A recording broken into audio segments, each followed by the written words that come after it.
My phone rang at exactly 6:40 in the morning. The caller ID flashed brightly on the screen displaying the name of my 28-year-old stepdaughter, Chloe. I swiped the screen to answer and immediately tapped the speaker icon, placing the device flat on the cool marble surface of the kitchen island. Her voice sliced through the quiet morning air, completely devoid of any warmth, compassion, or sorrow. "My dad died last night," she announced. "He left everything to me, and you get absolutely nothing." A sharp, arrogant laugh echoed in the background. It was Trent, her 32-year-old husband. "Pack your cheap bags and get out," he sneered, his voice dripping with unmistakable venom and entitlement. "The free ride is over. Finally, we are rid of you." I sat perfectly still, allowing their cruel words to fill the massive kitchen. My husband Marcus, 59 years old and very much alive, was sitting right beside me. He took a slow, deliberate sip of his black coffee and quietly set down his porcelain cup. He looked at the phone, then looked at me, and placed a single finger over his lips. He wanted me to stay entirely silent.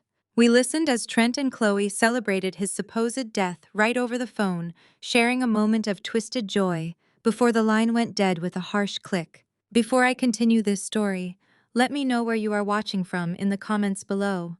Hit like and subscribe if you have ever had to outsmart toxic family members who mistook your silence for weakness. To understand the sheer audacity of that phone call, you have to understand the horrifying events that took place just 8 hours earlier.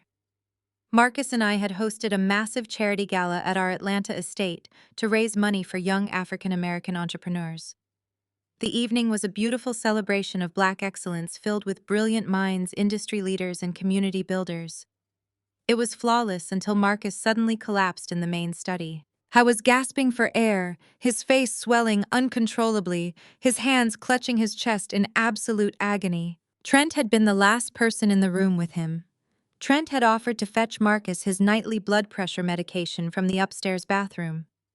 Instead of handing my husband his prescribed pills, Trent had deliberately swapped them with a heavy dose of a medication containing a severe allergen that Marcus was highly allergic to.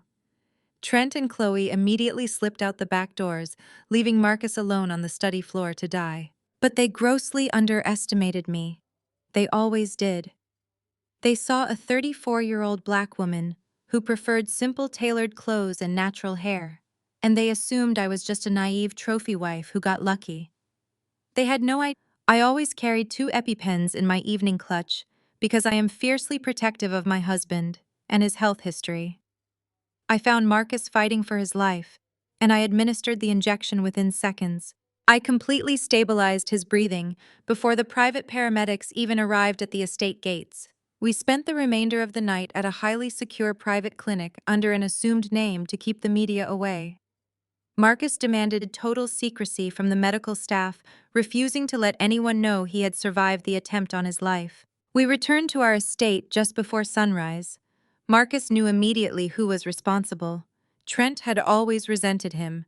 Trent was a mediocre financial analyst who believed his whiteness and his Ivy League degree entitled him to Marcus' shipping and logistics empire. He constantly made snide passive-aggressive remarks about how Marcus only succeeded because of corporate diversity quotas, completely ignoring the 40 years of blood, sweat, and tears my husband poured into building his massive fleet from scratch. And Chloe was just as bad.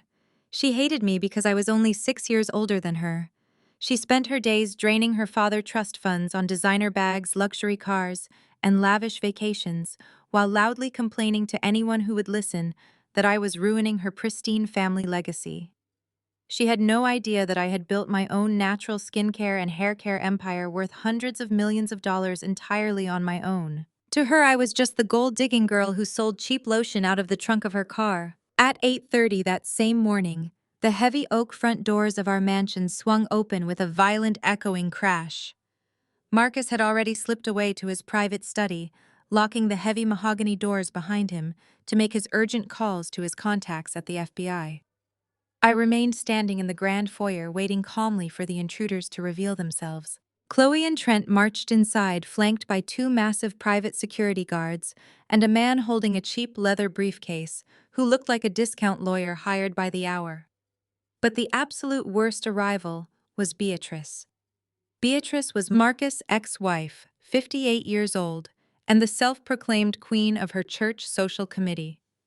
She wore an oversized black mourning hat and a dark designer dress parading into my home as if she owned the very air inside it.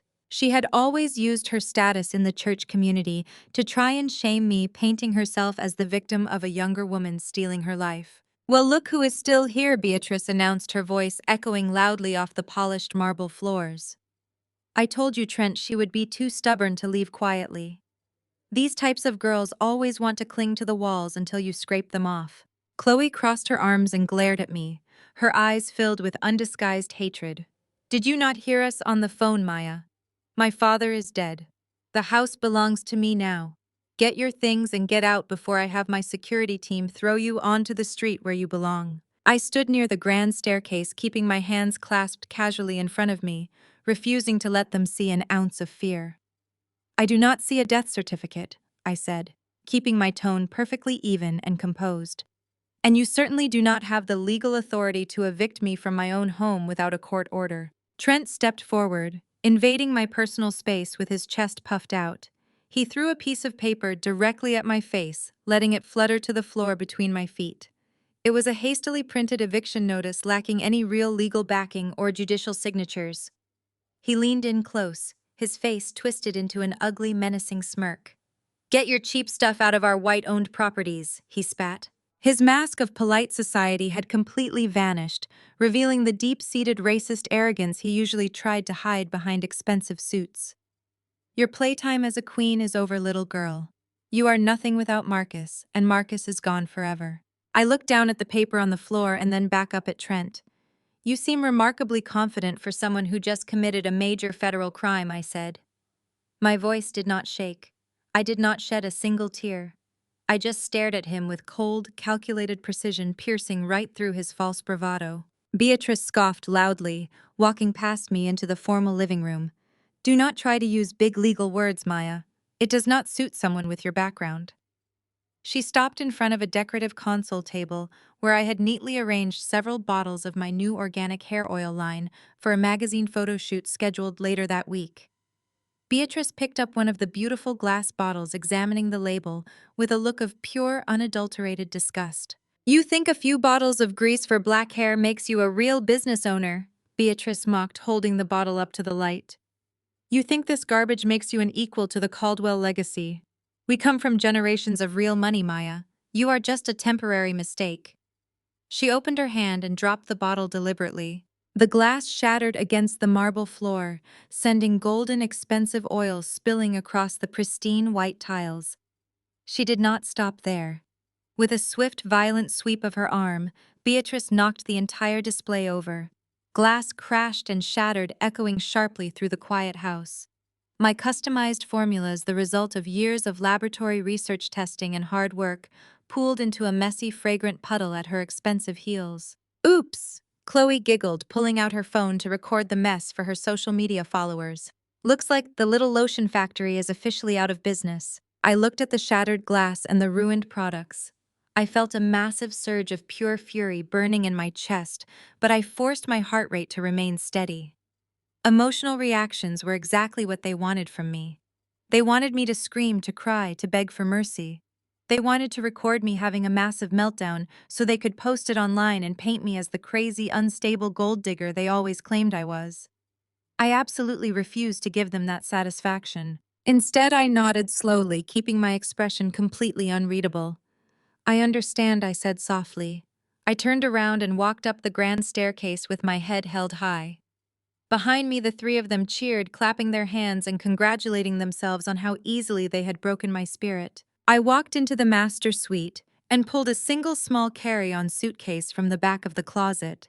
I did not pack any of the expensive diamond jewelry Marcus had bought me over the years. I did not pack any of the designers hanging in the massive walk-in wardrobe. I packed 3 comfortable business suits, a pair of practical heels, my laptop, and a secure folder containing highly sensitive corporate tax documents. I zipped the suitcase closed, took one last look around the beautiful bedroom, and walked back downstairs. Trent was already pouring glasses of expensive vintage champagne from the dining room bar. He handed a crystal flute to Chloe, and another to Beatrice.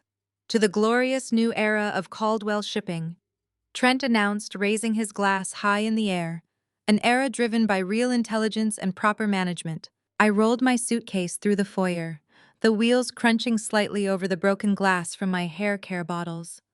I did not look at them. I did not say a single word.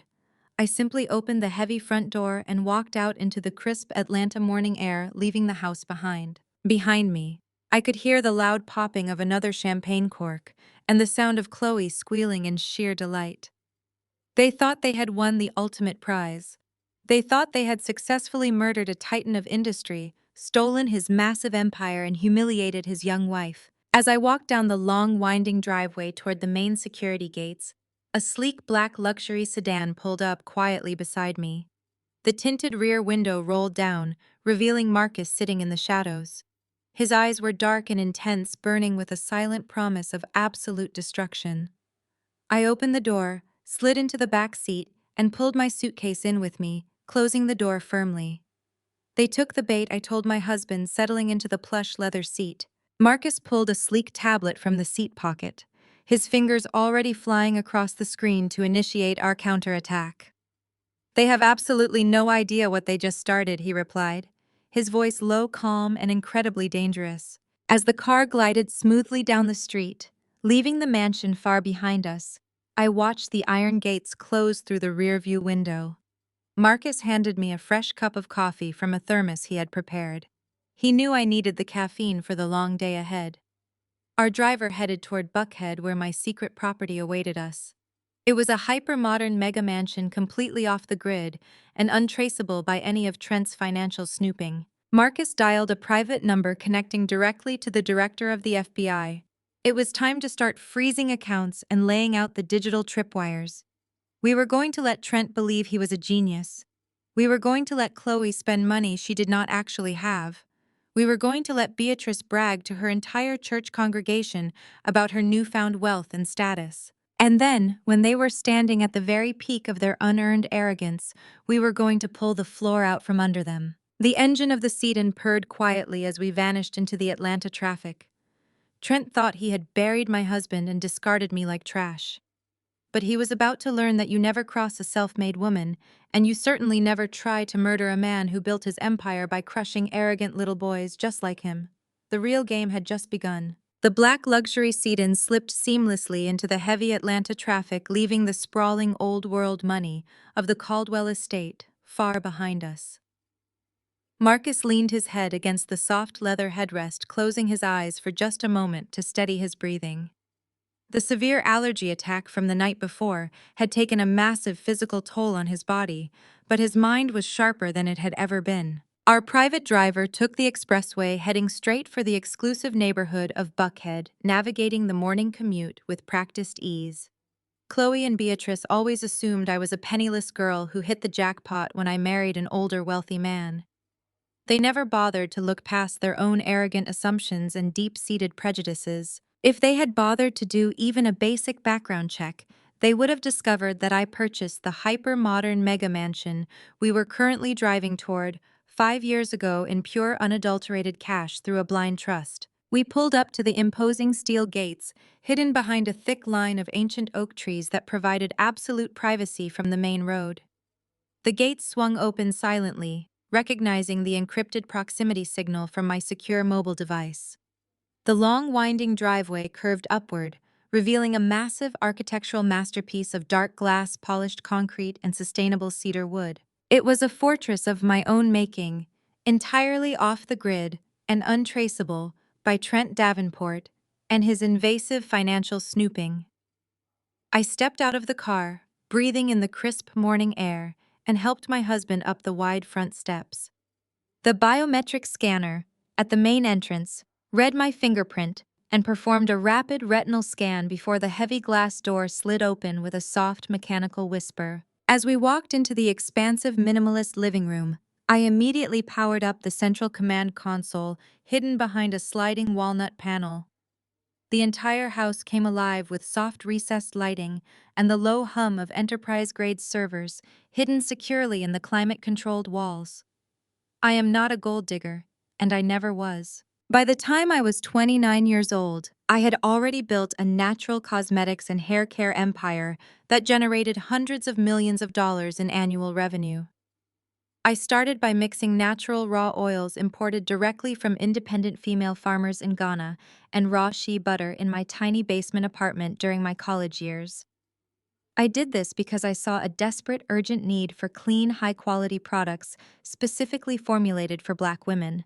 When the major white-owned distributors refused to carry my line, calling it too niche, I built my own direct-to-consumer distribution network from scratch. I aggressively refused venture capital money and retained 100% equity in my company, protecting my vision from outside interference. My brand exploded globally, becoming a quiet but massive symbol of young Black excellence in the business world. I purposely kept my name out of the media and my face off the covers of business magazines to avoid the exact kind of toxic family drama that Chloe and Beatrice thrived on. They thought destroying a few bottles of my hair oil in the foyer earlier this morning meant they had destroyed my entire livelihood and put me back in my place. They had absolutely no idea those bottles were just simple sample prototypes from one of my 14 international manufacturing warehouses. Marcus walked over to the massive glass dining table and opened his secure laptop, pulling up multiple encrypted communication channels. He did not look like a man who had almost died the night before. He looked like an apex predator, meticulously calculating his next fatal strike against a foolish prey. He picked up his encrypted satellite phone and dialed a highly classified private number. I watched closely as he connected directly with the regional director of the Federal Bureau of Investigation, a man he had known and supported for over 2 decades, and then immediately after, with a senior official at the Internal Revenue Service. Marcus spoke in a low, calm voice, explaining in meticulous detail that his son-in-law Trent Davenport had attempted to murder him by swapping his vital blood pressure medication with a deadly allergen. He provided the federal agents with the secure medical documentation and the toxicological blood reports we had quickly secured at the private clinic hours earlier. He gave the federal agents the absolute green light to begin monitoring every single keystroke, every wire transfer, and every email moving through the Caldwell shipping network servers. We were building an inescapable, invisible digital cage around the entire company, and Trent was happily walking in and locking himself inside it without a second thought. Meanwhile, across town, Trent was stepping out of his leased luxury sports car in front of the Caldwell Shipping and Logistics corporate headquarters. Thanks to the backdoor access my elite cybersecurity team had discreetly installed in the corporate network months ago, when Marcus asked me to audit his system vulnerabilities. Marcus and I could watch the security cameras and monitor the internal communications in real time from the safety of our Buckhead mansion. Trent strutted through the towering glass doors of the main lobby, wearing a smug, triumphant smile that made my stomach turn. He was tightly holding the forged documents that granted him temporary executive control in the event of Marcus passing, completely ignoring the fact that his actions were highly illegal.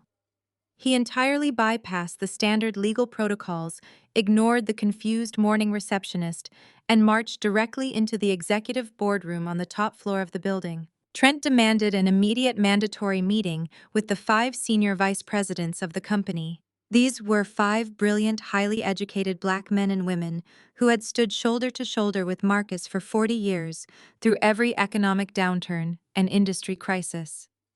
They had built the shipping empire from a single rusty cargo boat operating out of Savannah into a massive global logistics powerhouse that dominated the eastern seaboard. They possessed decades of irreplaceable institutional knowledge and commanded the absolute respect of every single worker on the docks and in the corporate offices. Trent stood at the head of the long mahogany table, looking down his nose at them with undisguised contempt and misplaced superiority. The high-definition audio from the hidden boardroom surveillance cameras was crystal clear in our safe house, allowing us to hear every venomous word. "I am making massive restructuring changes effective immediately," Trent announced, his voice echoing loudly in the quiet room. "Marcus is gone, and with him goes the old, tired way of doing things around here. I am relieving all 5 of you of your duties as of this exact moment. Clear out your desks, surrender your company devices, and leave the building within the hour." The executives sat in stunned silence, unable to process the sudden cruelty and irrationality of the situation. One of them, a distinguished older man named David, who had been Marcus' right-hand man since the late 1980s, leaned forward, placing his hands flat on the table, and calmly asked for a proper business justification for such a rash and destructive decision.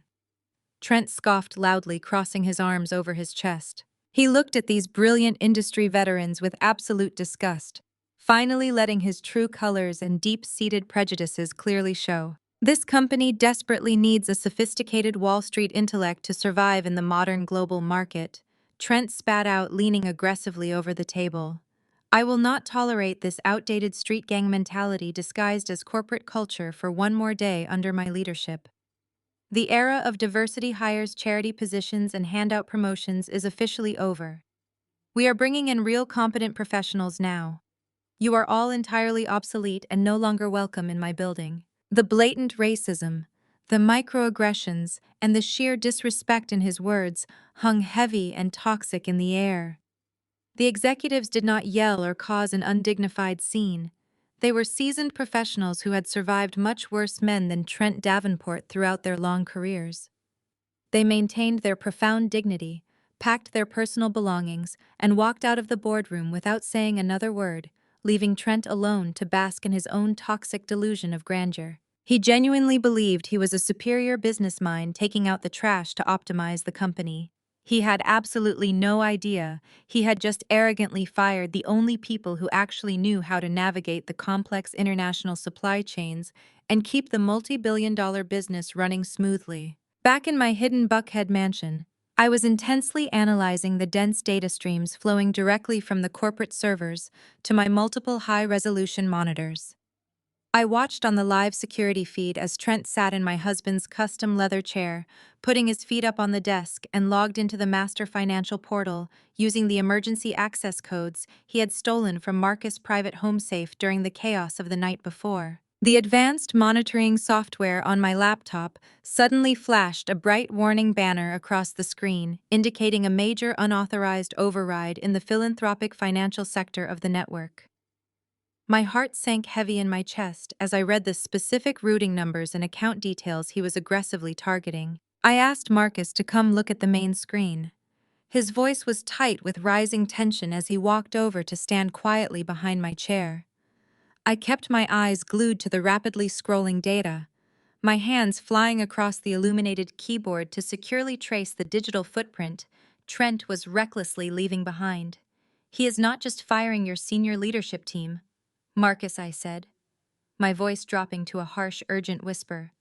He is actively accessing the Caldwell Foundation accounts right now. He just illegally bypassed the board approval protocols using your stolen administrative credentials. Marcus stared silently at the screen as the horrific reality of the situation fully registered in his mind. The Caldwell Foundation was the pure beating heart of his legacy. It was a massive philanthropic scholarship fund entirely dedicated to sending underprivileged African American youth to top universities, providing them with full tuition-secure housing and critical long-term career mentorship. It was the most important thing Marcus had ever created, representing his lifelong, unwavering commitment to lifting up his community and providing generational wealth opportunities for thousands of young, promising Black students who otherwise would never have a chance. I watched the loading progress bar on my screen complete its cycle with a sickening sense of dread washing over me. Trent just illegally froze the entire scholarship fund, I said, my voice trembling with cold, suppressed rage. He locked the charity accounts and is currently attempting to reclassify the pending educational grants as surplus corporate revenue. He is going to drain the money meant for thousands of deserving kids just to pad his own personal pockets and show a massive fabricated profit margin for his very first day in charge to impress his rich friends. The silence in the expansive room became absolutely deafening. I turned my ergonomic chair around to look directly at my husband. The calm, calculating demeanor Marcus had maintained all morning completely vanished in an instant, replaced by something entirely different. The betrayal of his business and the hostile takeover of his lifework was one thing, but the blatant racist theft of the future of thousands of innocent Black children crossed a sacred line that could never ever be uncrossed. The look in Marcus' eyes shifted dramatically from quiet tactical strategy to something dark, terrifying, and purely lethal. The air in the room grew noticeably colder as he stared intensely at the live security footage of Trent, smiling greedily at his computer screen. Trent thought he had won the ultimate victory and secured his fortune, but he had just arrogantly signed his own absolute death warrant. Marcus stood perfectly still, staring at the monitor, where Trent had just erased the futures of thousands of black students. The silence in our safe house was heavy and suffocating. I reached out and placed my hand gently over his clenched fist, feeling the sheer tension radiating through his rigid body. "We are going to let them dig their own graves," I whispered softly to him. Before Marcus could reply, the burner phone sitting on the glass table vibrated loudly. The caller ID displayed Chloe. She was calling the emergency contact number I had established years ago. I looked at Marcus and he gave me a slow, deliberate nod. I pressed the answer button and placed the phone on speaker, allowing her voice to fill the room. "Well, look who finally decided to pick up the phone," Chloe sneered, her voice dripping with absolute malice. "I know exactly what you did, Maya. I know you poisoned my father. You wanted his money all to yourself and you killed him for it." I kept my breathing steady and my voice completely flat, playing the role she expected of me. "I have no idea what you are talking about, Chloe," I said, feigning a slight tremble in my words. "Do not play stupid with me," Chloe snapped sharply. "Trent saw you hovering over him. We already have the narrative perfectly crafted. The young gold-digging wife got greedy and slipped something into his drink at the charity gala. The police are going to eat it up, Maya. I have the chief of police on speed dial, and I am more than ready to have you arrested for first-degree murder by the end of the day." I remained silent, letting her think her empty threats were actually working. The truth was that the chief of police was a close personal friend of Marcus and had already been fully briefed on Trent's attempted murder early this morning. But Chloe lived in a delusional reality where her white husband and her perceived elite status made her invincible. "There is only one way you are going to stay out of a prison cell," Chloe continued, her tone turning sickeningly sweet. "You are going to sign over your cheap little lotion factory to me today. 100% ownership transferred directly to Trent and me. You give us your company, and we might just decide not to press charges against you for murdering my father." The sheer audacity of her demand made me want to laugh out loud, but I forced myself to whimper slightly into the receiver. My cosmetics company was not a cheap lotion factory. It was a highly sophisticated global enterprise. The real reason Chloe wanted it so desperately had absolutely nothing to do with money and everything to do with her fragile ego. 3 years ago, Chloe had marched into my corporate headquarters, demanding that I hire her as my executive director of global marketing. She had just been fired from her third public relations firm for poor performance and insubordination. She sat in my office expecting me to hand her a six-figure salary simply because she was my husband's daughter. I had politely but firmly put her through a standard executive interview process. It was a complete disaster. She had zero understanding of digital supply chains, no comprehension of our target demographic, and possessed an arrogant entitlement that would have destroyed my brand overnight. I rejected her application professionally, explaining that she lacked the required experience. She threw a massive tantrum, screaming that my business was just a ghetto trash brand that would fail without her elite guidance. She ran crying to Beatrice, who then spent months trying to convince the church community that I was a jealous, wicked stepmother holding Chloe back from her true potential. Chloe had harbored a bitter, obsessive grudge ever since secretly craving the massive success and cultural status my company commanded. I covered the microphone with my hand and looked at Marcus. He smiled a dark, chilling smile and gestured for me to agree to her demands. I removed my hand from the microphone, taking a deep, shaky breath to sound properly defeated. "Fine," I whispered into the phone. "Whatever you want, Chloe. Just please do not call the police. I will give you the company." "I thought you might see reason." Chloe laughed triumphantly.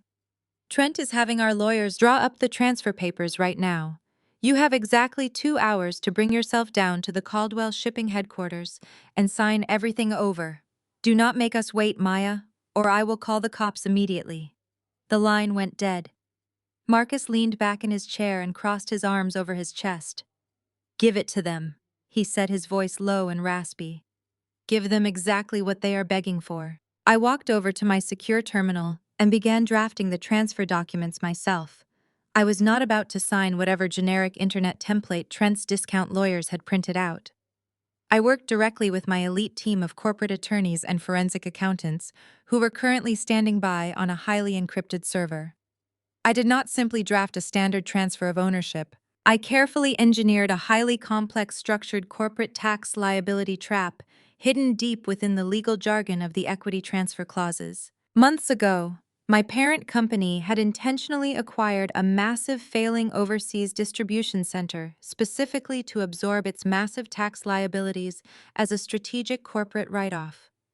It was a brilliant financial maneuver when handled by my expert accountants, but it was absolute financial poison to anyone who absorbed it without the proper corporate shielding. The transfer document I was currently typing up specifically stated that whoever took direct personal ownership of my brand would simultaneously and irrevocably assume total personal liability for millions of dollars in federal corporate tax debt.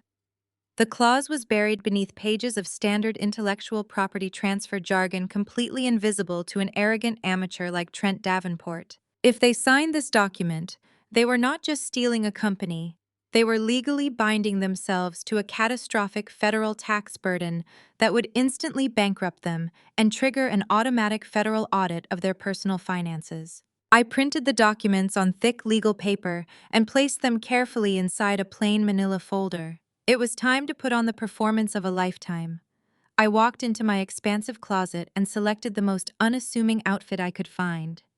A simple gray pencil skirt and a plain white blouse completely devoid of the sharp, commanding tailored suits I usually wore to business meetings. I pulled my hair back into a messy low bun and deliberately wiped off my makeup, leaving my face looking tired, pale, and thoroughly defeated.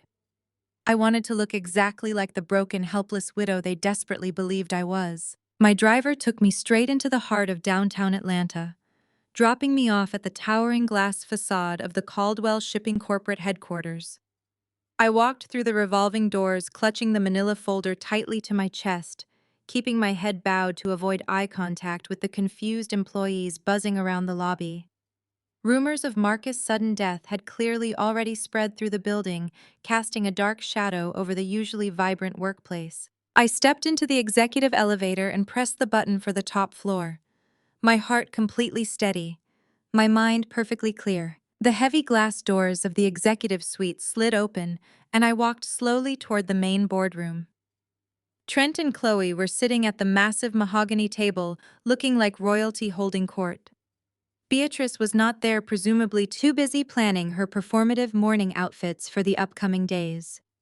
Chloe was sipping a sparkling water, her designer bag resting ostentatiously on the polished wood surface. Trent was leaning far back in Marcus' custom leather chair, his feet propped up carelessly on the desk, exactly as we had seen on the security cameras earlier. "Well, look what the cat dragged in," Trent sneered as I quietly entered the room. "The grieving widow comes crawling on her knees right on schedule." Chloe stood up, her eyes flashing with cruel satisfaction. She walked around the table and stopped just inches from my face, inspecting my makeup-free, tired-looking appearance with absolute glee. "You look terrible, Maya," she mocked, tracing a perfectly manicured finger through the air near my cheek. "Reality is finally catching up to you, is it not?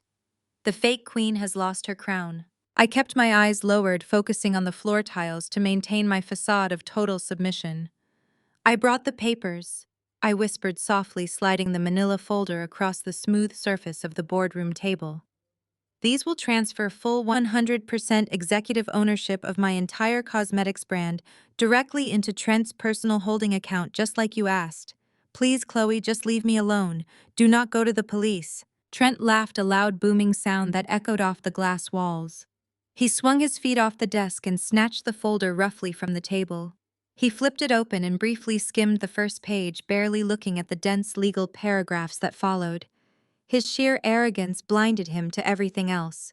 He only saw the words transfer of equity and full ownership, and his greedy mind completely shut down any basic critical thinking skills. A real professional would have spent days having a corporate legal team review a transfer of this magnitude, but Trent Davenport truly believed he was the smartest man in the room, and that I was just a stupid, desperate woman trying to save my own skin. He tossed a heavy gold-plated pen across the table.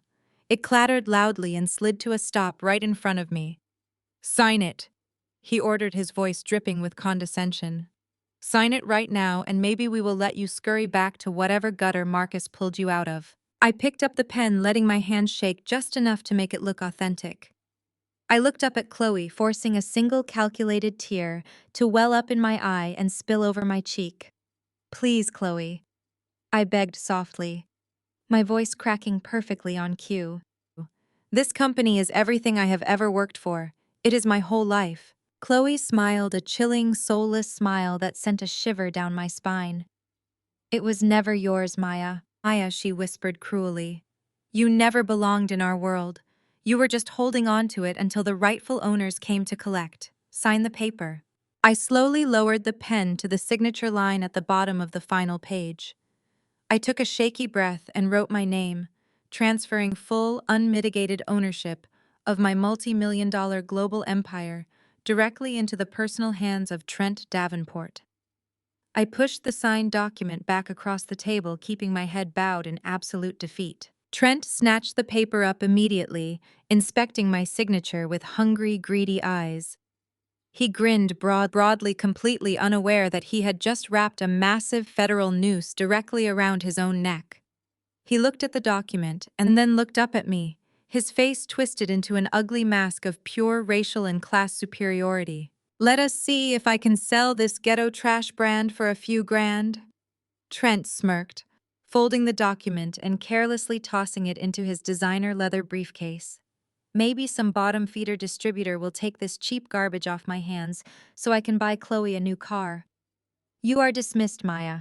Get out of my building before I call security to throw you out." I turned around without saying another word and walked slowly out of the boardroom, keeping my shoulders slumped and my head down until the heavy glass doors slid shut behind me. The moment I stepped into the empty executive elevator and the doors closed, cutting me off from their view, my entire posture instantly transformed. I stood up perfectly straight, wiping the single fake tear from my cheek with a swift, efficient motion. A cold, ruthless smile spread across my face. Trent Davenport had not bothered to read the fine print.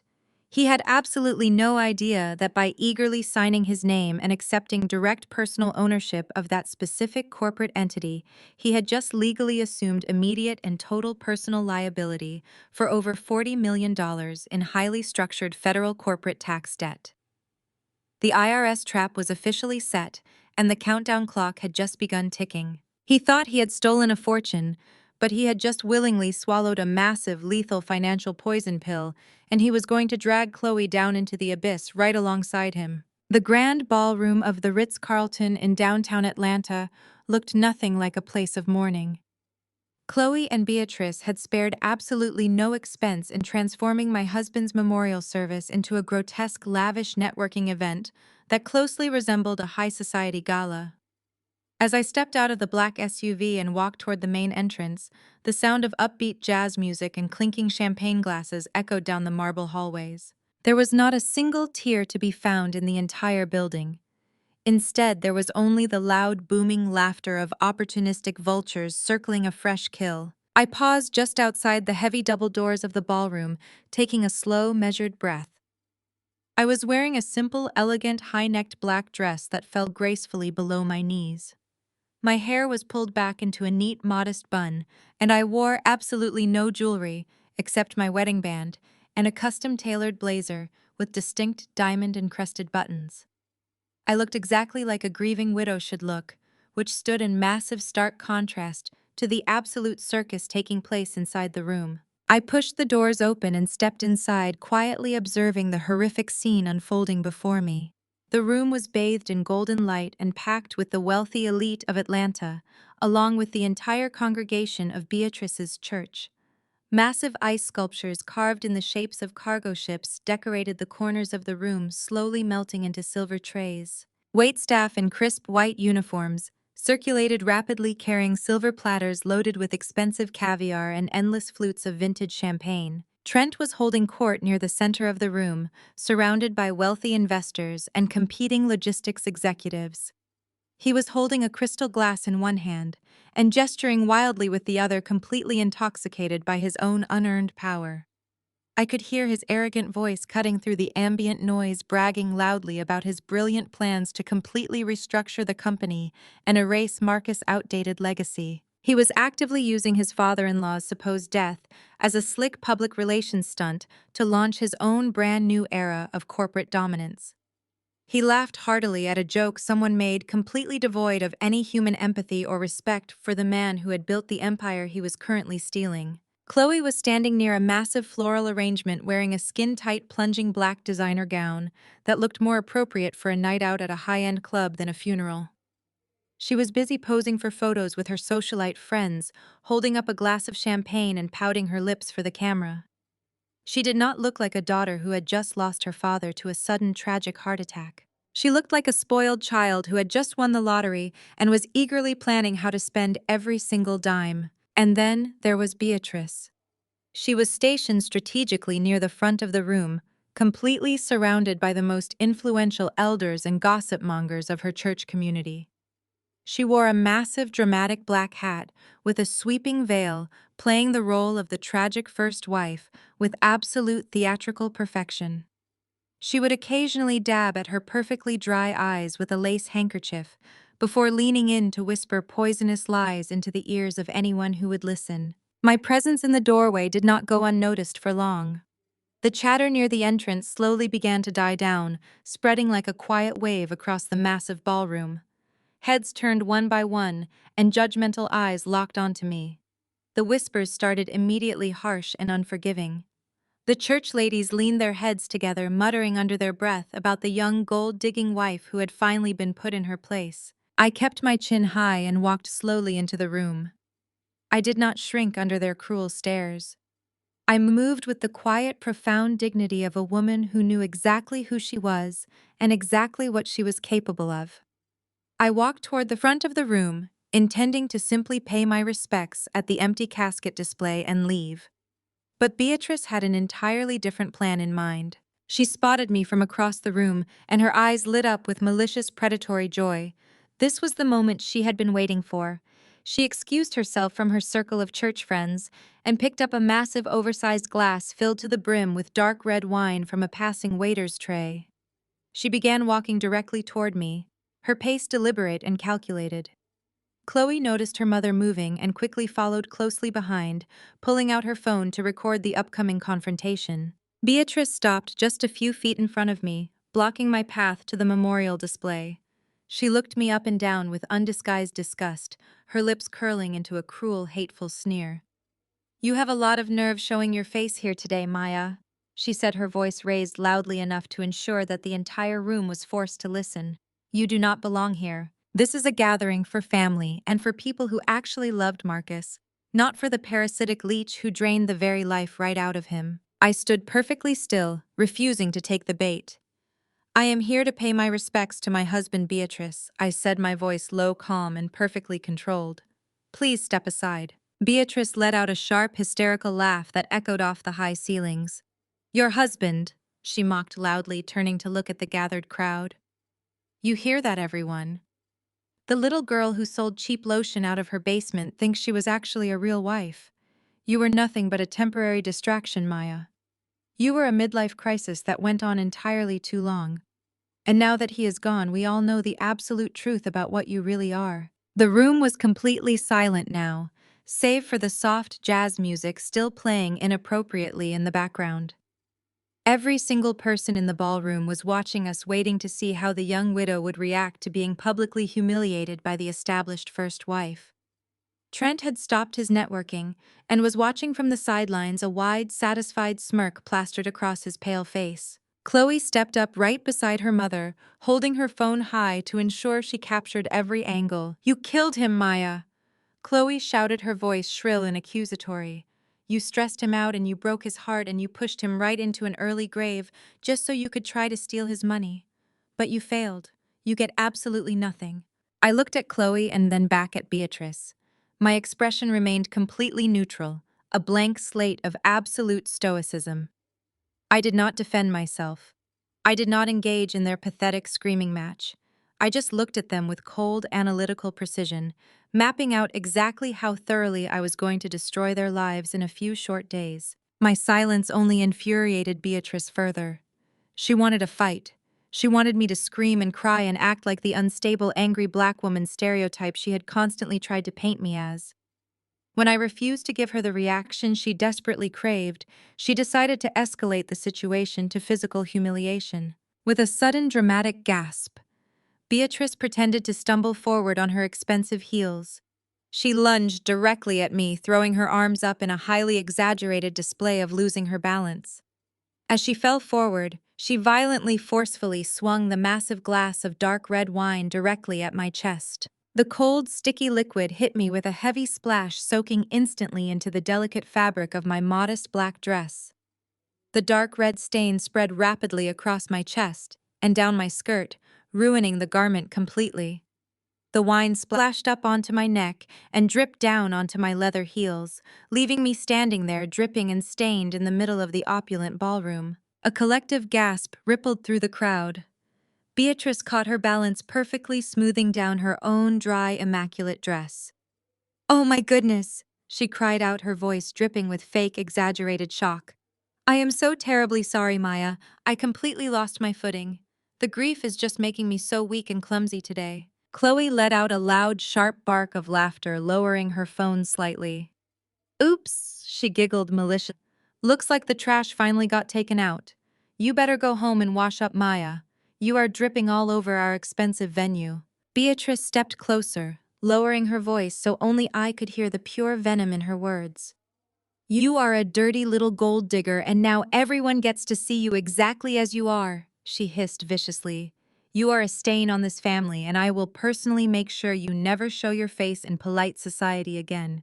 Run back to the ghetto where you belong." I stood there for a long, suspended moment, the cold wine dripping slowly from the hem of my dress onto the polished marble floor.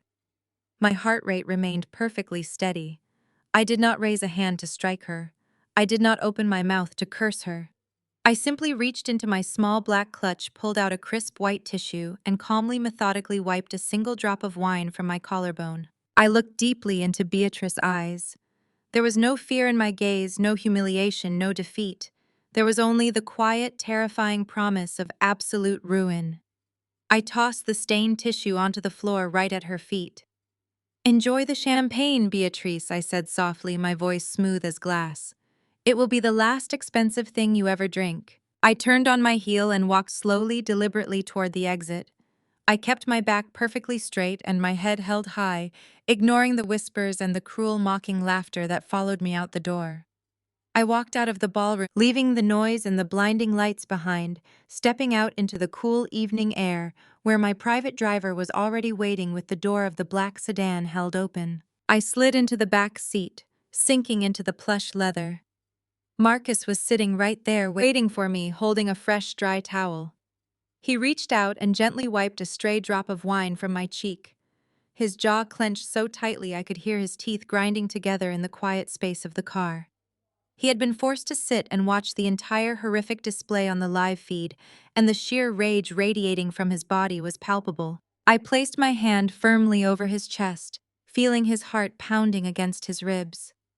"It is done," I whispered softly, pulling the wet fabric of my blazer slightly away from my skin. "They gave us exactly what we needed." Marcus let out a long, slow breath, his dark eyes locking onto the center of my chest. The camera slowly zoomed in, perfectly focusing on the lapel of my ruined blazer. Right there, sitting completely unnoticed amidst the dark fabric and the spreading red wine stain, was a single tiny diamond-encrusted button. It was a state-of-the-art military-grade, hidden micro camera directly linked to the secure servers at our safe house and heavily monitored by federal agents. It had flawlessly captured high-definition 4K video and crystal-clear audio of the entire staged assault. It captured Beatrice intentionally throwing the wine. It captured Chloe laughing and confessing her malicious joy. It captured the blatant harassment, the public slander, and the profound, undeniable evidence of their coordinated cruelty. Trent, Chloe, and Beatrice thought they had just executed the ultimate public humiliation, establishing their absolute dominance over my life. They had absolutely no idea that every single second of their performance had just been recorded, filed, and permanently logged as federal evidence. The trap was set, the bait was swallowed whole, and the final countdown to their absolute destruction had officially begun. 72 hours after the disastrous memorial service, Trent and Chloe decided it was time to make their hostile takeover official and completely public. They did not just want to steal Marcus' lifework behind closed doors. They wanted the absolute glory, the validation, and the intense media attention that came with it. They invited local news anchors, aggressive financial reporters, and the remaining highly confused corporate board members to the grand lobby of the Caldwell Shipping headquarters for what they arrogantly dubbed a legacy transition press conference. In reality, it was a public execution of my husband's name and everything he had built for the Black community. Marcus and I sat in the quiet, pristine sanctuary of our Buckhead safe house, a steaming pot of chamomile tea resting on the smooth glass table between us. My massive curved monitors were tuned directly into the live broadcast feeds, picking up every single camera angle and microphone frequency in the building, thanks to the hidden security protocols I had established months ago. Right at 10 in the morning, the cheap discount lawyer we had seen during the mansion invasion stepped up to a polished wooden podium. He looked incredibly nervous, sweating profusely under the bright studio lights, constantly adjusting his cheap, crooked tie. He was a bottom-feeding legal hack who usually handled minor traffic violations, and now he was standing on national television facilitating a multi-billion-dollar federal theft. He pulled a pristine, incredibly fake-looking document from his leather briefcase and cleared his throat, tapping the microphone with a trembling finger. "Ladies and gentlemen," he announced, his voice shaking slightly under the crushing weight of the massive federal crime he was currently committing. "We are gathered here today to read the final last will and testament of Marcus Caldwell." He paused for dramatic effect, holding up the fraudulent papers so the cameras could zoom in on the crisp white pages. This specific document was newly discovered in a private secure safe just hours after Mr. Caldwell's unfortunate passing. It is dated and fully notarized exactly 1 day before his tragic heart attack. I watched Marcus cross his powerful arms over his broad chest, a dark, highly amused chuckle escaping his lips. The sheer audacity of their lie was almost impressive if it were not so incredibly sloppy and stupid. The sweating lawyer began to read the fabricated legal jargon out loud to the flashing cameras and the silent crowd of reporters. The fake will spun a wild, highly manufactured narrative that played perfectly into Beatrice and Chloe's racist and classist delusions. The lawyer read aloud that in his final hours, Marcus had supposedly experienced a sudden moment of profound clarity.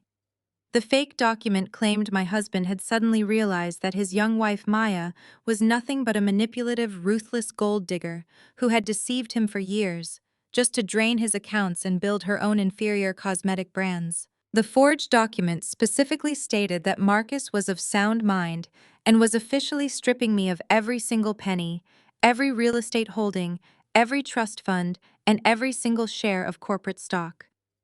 To add maximum insult, the fake will even included a completely fabricated clause demanding that I be physically barred from entering any Caldwell property ever again. The lawyer wiped his dripping forehead with a white cloth handkerchief and read the final damning clause with a cracking voice.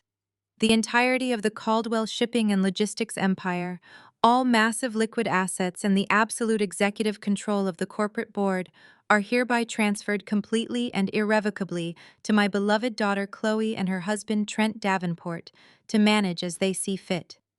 The flashbulbs went off in a blinding, chaotic frenzy. On the high-definition screen, Chloe dramatically buried her face in her manicured hands, pretending to be overwhelmed with profound grief and touching validation. Beatrice sat in the front row, wearing another ridiculous oversized black mourning hat, nodding solemnly and dabbing her perfectly dry eyes for the benefit of the local news cameras. She looked around the room, soaking up the pity and attention she felt she rightfully deserved, as the loyal first wife who had finally been avenged. Trent, however, could not even pretend to mourn for the cameras. He stood right next to the podium, puffing out his chest and adjusting his expensive tailored suit jacket, looking like a conquering medieval king who had just effortlessly slaughtered his enemies. He practically shoved the sweating lawyer out of the way and aggressively grabbed the microphone, pulling it down to his level. He looked directly into the news cameras, his pale eyes shining with greedy, toxic arrogance and unchecked supremacy. He was finally getting the exact moment he had dreamed of since the day he married Chloe, the moment he could officially declare himself superior to the black billionaire who had always intimidated him. "Thank you all for being here." Trent began, his voice smooth, arrogant, and heavily practiced. "Today, we deeply mourn the tragic loss of the past, but as a modern business, we also must look aggressively and unapologetically toward the future. For 40 long years, Caldwell Shipping has operated under an outdated provincial mindset. It relied on ancient personal alliances, street gang loyalty, and a highly inefficient diversity hiring model that severely crippled its true international market potential. It focused too much on community outreach and bleeding heart scholarships, instead of maximizing quarterly profits for its shareholders. I watched Marcus' jaw clench so tightly, a muscle feathered violently in his cheek. Trent was standing in the very lobby my husband built with his own two hands, actively spitting on the thousands of brilliant black men and women who had dedicated their entire lives to making the company a global titan. Trent was completely dismissing 4 decades of black excellence as nothing more than a charity project that he, a superior white savior, now had to step in and fix with his elite business degree. Trent paced across the stage, waving his hands dismissively toward the massive oil-painted portrait of Marcus that hung prominently in the lobby. "The Caldwell name belongs to a bygone era," he announced loudly, making sure every financial reporter caught his exact words. "It is a name tied to handouts, community charity projects, and emotional business decisions, not ruthless global efficiency. Therefore, as the new absolute executive owner of this empire, I am announcing the immediate and total dissolution of Caldwell Shipping as a standalone corporate entity. The name Caldwell will be officially retired from all branding, all shipping containers, and all corporate documents effective today." Loud gasps echoed through the massive lobby. Longtime employees standing near the back of the room, the very people who had poured their blood, sweat, and tears into building the shipping lines, looked horrified and heartbroken. They were watching the proud legacy of their beloved founder being casually erased by a privileged, arrogant boy who had never worked a hard physical day in his entire life. I could see some of the senior executives whom Trent had illegally fired just days prior standing near the glass doors, their faces hard and unreadable, but their eyes burning with intense, silent fury. They knew Marcus' legacy was worth more than Trent could ever comprehend, but they were forced to stand there and listen to this public desecration. "But do not worry," Trent smirked, raising his hands to quiet the murmuring, angry crowd. "We are not just destroying the massive fleet of ships or the lucrative supply chains. We are simply evolving them to serve a higher, much more profitable purpose. Effective immediately, I am signing an exclusive binding agreement to completely merge the entirety of the shipping infrastructure, the massive global supply network, and all corporate assets into a massive, faceless international conglomerate known as Vanguard Holdings." He paused, letting the heavy corporate name sink into the minds of the financial reporters present. Vanguard Holdings is a multi-billion-dollar private acquisition firm that operates with the kind of ruthless Wall Street precision this company desperately needs. They have no ties to local community politics or sentimental diversity quotas. They have offered an astronomical sum to absorb our assets, and I have officially accepted their incredibly generous terms to finalize this merger today. Trent gestured to a nervous-looking corporate assistant who quickly brought out a thick, heavy leather-bound binder and placed it reverently on the podium. This was the ultimate public relations stunt, designed specifically to stroke Trent's fragile, massive ego and secure his place in the financial history books. He pulled a gold-plated fountain pen from his inner jacket pocket and looked out at the flashing cameras.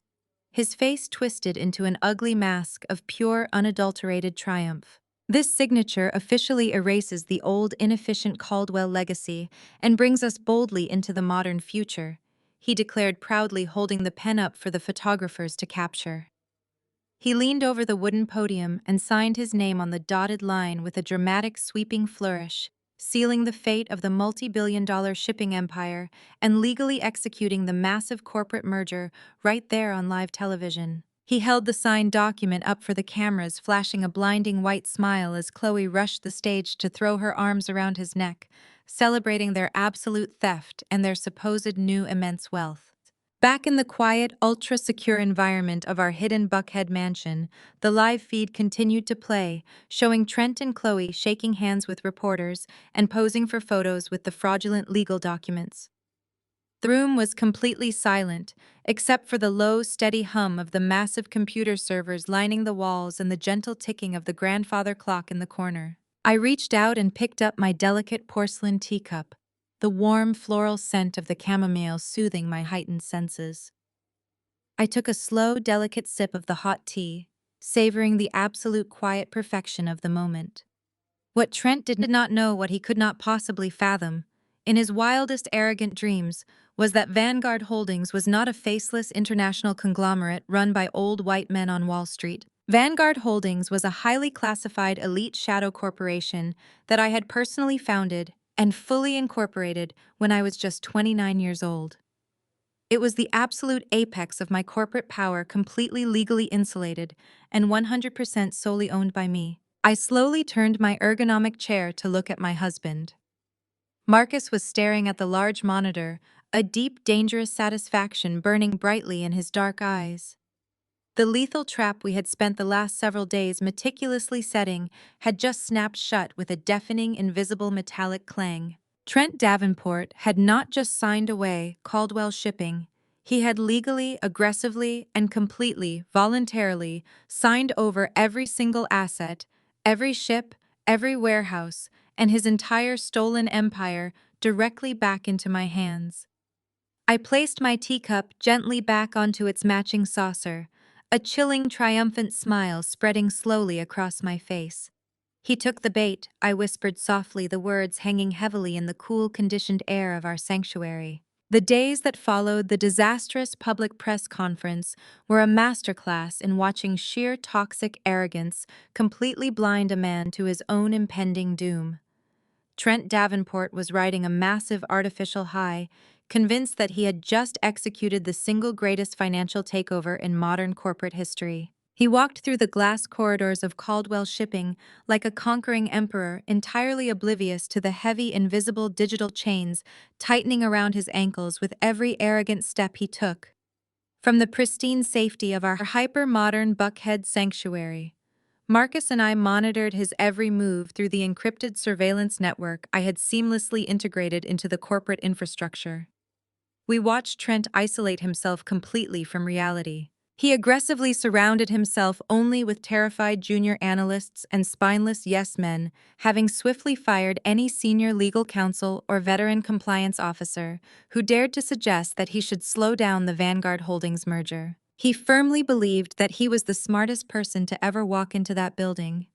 He viewed standard corporate due diligence as a pathetic waste of time, a tedious bureaucratic hurdle designed only for mediocre minds who lacked his bold visionary genius. When Vanguard Holdings sent over the initial merger contracts through their highly specialized legal team, Trent barely even glanced at the dense, complex paperwork. My elite attorneys had intentionally structured the Vanguard acquisition documents to be incredibly dense, filled with massive binding clauses that explicitly required the seller to guarantee the absolute legal provenance of all transferred assets. An experienced corporate lawyer would have immediately flagged these clauses, demanding months of meticulous forensic accounting to ensure the estate was fully settled before any merger could proceed. But Trent did not hire experienced corporate lawyers. He relied on his own inflated sense of superiority, dismissing the remaining legal staff and declaring that he alone possessed the financial acumen to execute the deal. He was deeply intoxicated by the sheer scale of the Vanguard offer.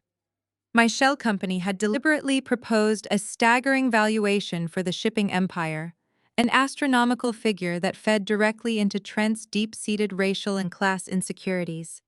He desperately wanted to prove to his wealthy white Wall Street friends that he had successfully stripped a massive empire from a black family and sold it for a historic premium. The massive dollar signs completely blinded him to the terrifying reality that he was negotiating with a ghost.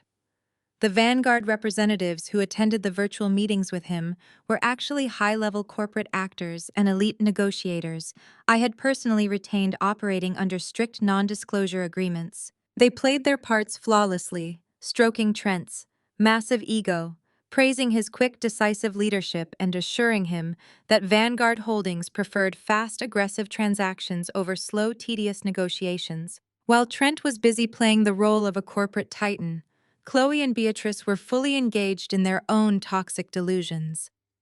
Through the financial monitoring software, I watched as Chloe recklessly maxed out 3 different corporate credit cards in a single afternoon at Lenox Square. She and her mother were purchasing designer handbags, rare diamond jewelry, and incredibly expensive imported champagne, actively celebrating their perceived victory over the young black woman they despised so deeply.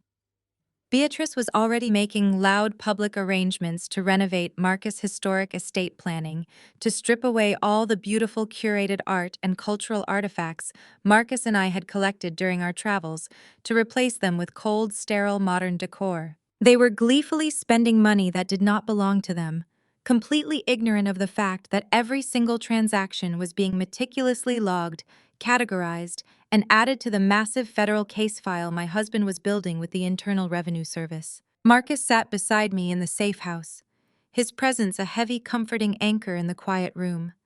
He watched the surveillance feeds with a cold, calculating stillness that was far more terrifying than any outburst of anger. He watched his own daughter carelessly desecrate his life work, and he watched his former wife parade around high society, claiming she had finally reclaimed her rightful throne. But most intensely, he watched the man who had actively tried to murder him march confidently toward a federal trap. Marcus did not say a word. He simply reached out and rested his large, warm hand on my shoulder, a silent acknowledgement of the flawless execution of our plan. We were completely united in our quiet, absolute resolve. Trent was pushing the Vanguard merger through at an incredibly dangerous lightning speed. He demanded that the final contracts be prepared and ready for his signature by Friday afternoon, exactly 4 days after the fraudulent will had been read. The Vanguard negotiators feigned reluctance, playing a brilliant psychological game that only made Trent push harder and act more aggressively. He threatened to take the deal to a competing firm if Vanguard did not expedite the process. My negotiators eventually conceded to his demands, allowing him to feel the false rush of dominating a major corporate negotiation.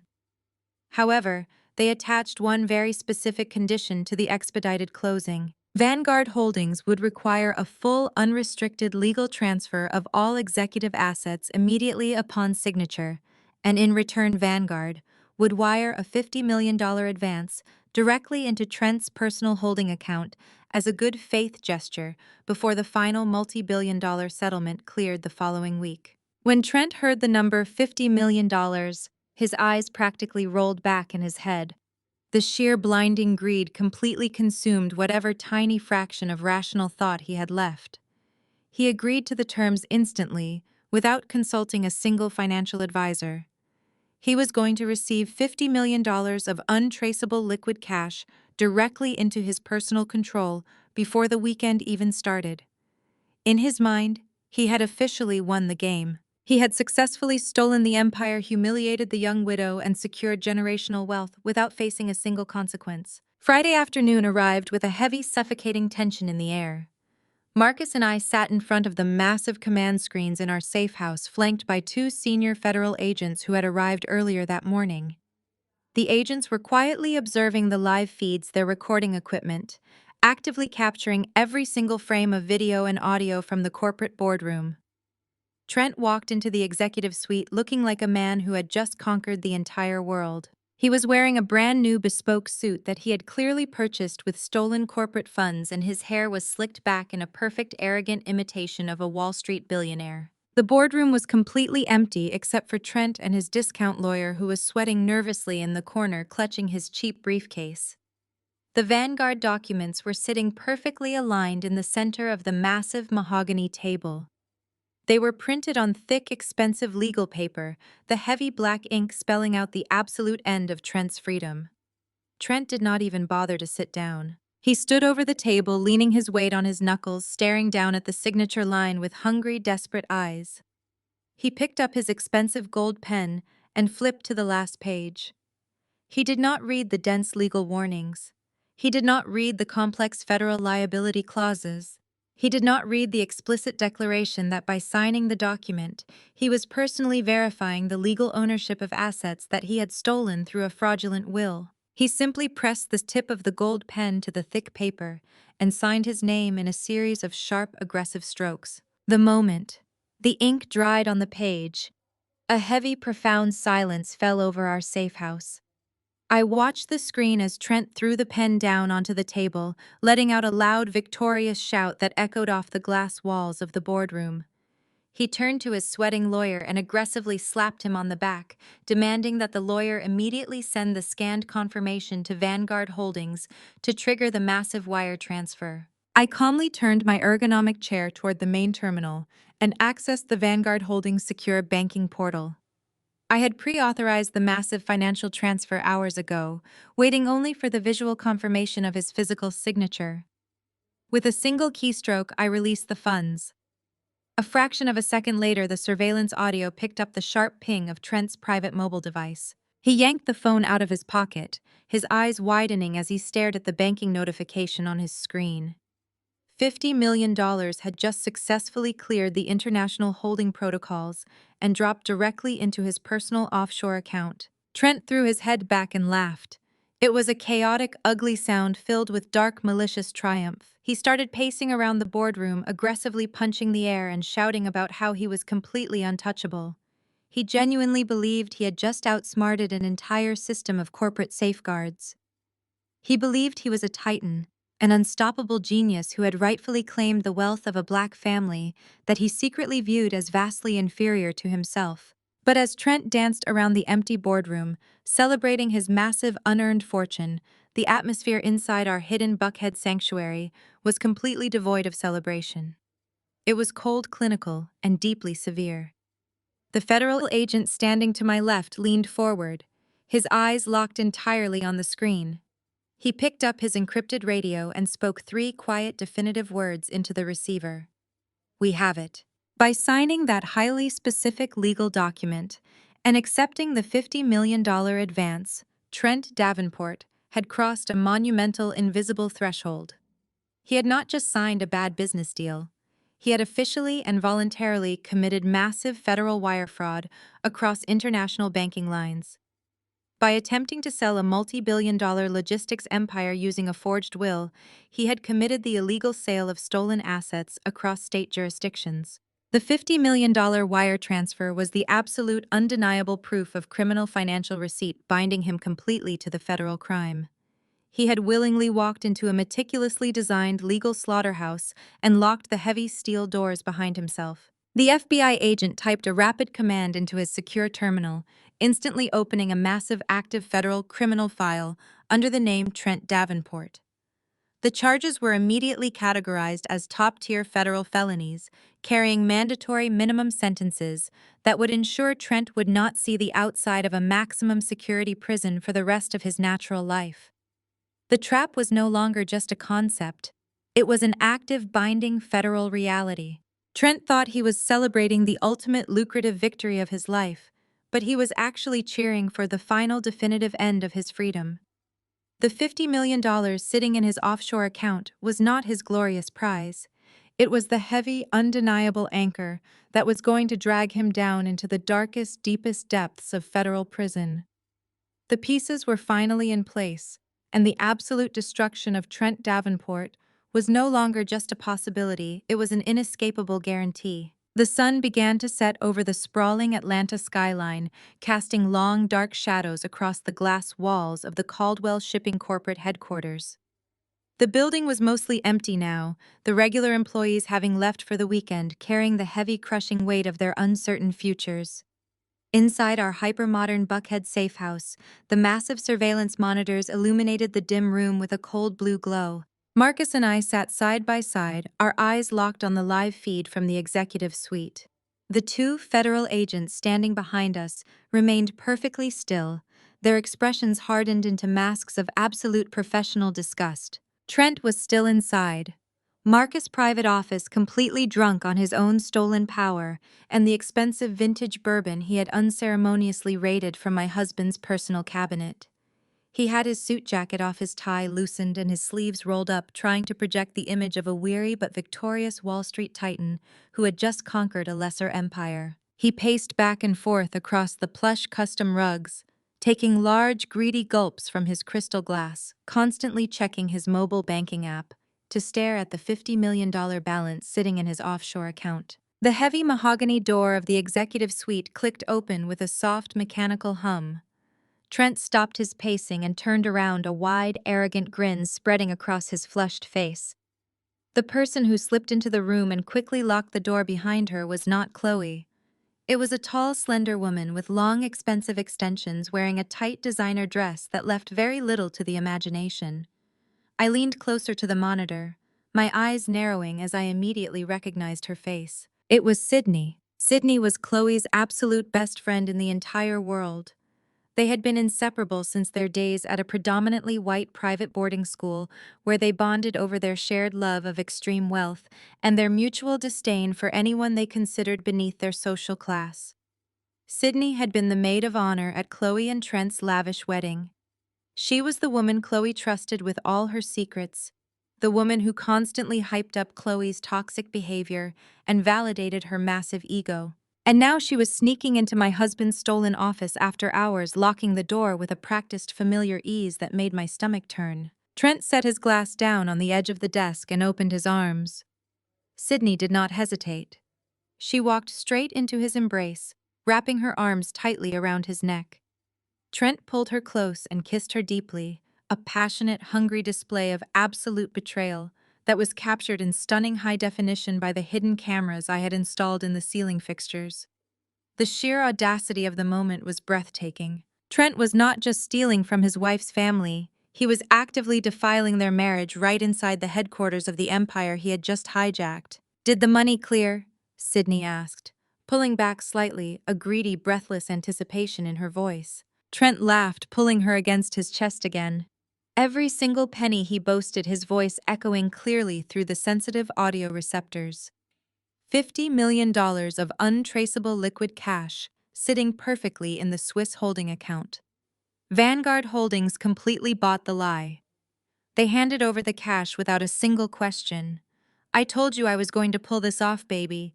I told you I was smarter than all of them." Sydney giggled, a sharp grating sound that made my jaw clench. "I never doubted you for a second," she purred, tracing her fingers lightly over his collarbone. "Chloe is at the Lenox Mall right now, spending thousands of dollars on her mother's credit cards, bragging to the sales associates about how her brilliant husband just secured her future. She has absolutely no idea what is actually happening. She is so incredibly stupid, Trent. I can barely stand to listen to her whine about her stepmother anymore." Trent scoffed loudly, walking over to the bar cart to pour Sydney a generous glass of stolen bourbon. "You think I am staying with that whiny, spoiled brat?" he spat, handing her the crystal glass. "You think I married that naive little girl because I actually loved her? Please. She is nothing but a loud, obnoxious stepping stone. I only tolerated her endless complaining and her obsessive need for validation so I could get my foot in the door of this company." Marcus always looked at me like I was some kind of incompetent idiot. But look who is laughing now. Marcus is dead in the ground and I have his entire fortune. He clinked his glass against Sydney's, taking another massive gulp of the dark amber liquid. The sheer venom in his words was entirely unmasked now. The polite, supportive husband routine was completely gone, replaced by the ruthless, calculating parasite he truly was. "So what is the actual plan now?" Sydney asked, taking a delicate sip of her drink, her eyes shining with malicious excitement. "When do we leave this pathetic city?" "Tomorrow night," Trent declared, a dark, malicious smirk spreading across his face. "I already booked the private jet." It leaves from a secure airstrip outside the city limits at exactly 9 in the evening. We are flying straight to Geneva. The Vanguard merger contract is legally binding, but there is a massive hidden catch that Chloe and her crazy mother do not know about yet. Sydney leaned against the edge of Marcus' desk, looking up at Trent with hungry, adoring eyes. What kind of catch? Trent laughed again, a cruel, heartless sound. When I signed the final transfer papers today, I authorized the sale of the shipping fleet, but I intentionally structured the remaining corporate tax liabilities to fall directly onto the residual Caldwell estate. That means Chloe and Beatrice are legally on the hook for millions of dollars in federal corporate taxes. Not to mention that little cosmetics company Maya handed over to me. I already flipped the ownership of that pathetic lotion brand into a joint holding company that has Chloe's name plastered all over it as the primary guarantor. I sat perfectly still in my ergonomic chair, my eyes locked on the screen. Trent genuinely thought he had outsmarted my tax trap. He thought he had successfully transferred the crushing tax liability I had engineered onto his own wife. He was so blinded by his own perceived brilliance that he failed to realize the Vanguard contracts explicitly blocked any secondary transfer of liability without express federal authorization. The massive tax debt from my company was still firmly entirely anchored to his personal Social Security number. He could not pass that burden to Chloe no matter how many fake holding companies he tried to set up. But the fact that he was actively trying to destroy his wife financially, just to save his own skin, spoke volumes about the absolute darkness in his soul. I am leaving Chloe and her crazy mother with the massive tax debt. Trent bragged, oblivious to his own impending doom. Let those two hysterical women deal with the federal fallout and the inevitable audits while we are sipping champagne on a private balcony in Switzerland. By the time they realize the 50 million is missing and the company is entirely gone, we will be completely untouchable. Chloe will spend the rest of her miserable life trying to pay off the debts. I left her, and Beatrice will have to sell her ridiculous church hats just to afford a lawyer. Sydney laughed out loud, throwing her head back in sheer delight. Oh, Trent, that is absolutely brilliant, she praised him, leaning in to kiss him again. Chloe deserves exactly what is coming to her. She treats everyone like garbage, thinking she is some kind of untouchable black royalty just because her daddy owns some boats. I cannot wait to never see her pathetic face again. The sheer level of betrayal unfolding on the monitor was almost difficult to comprehend.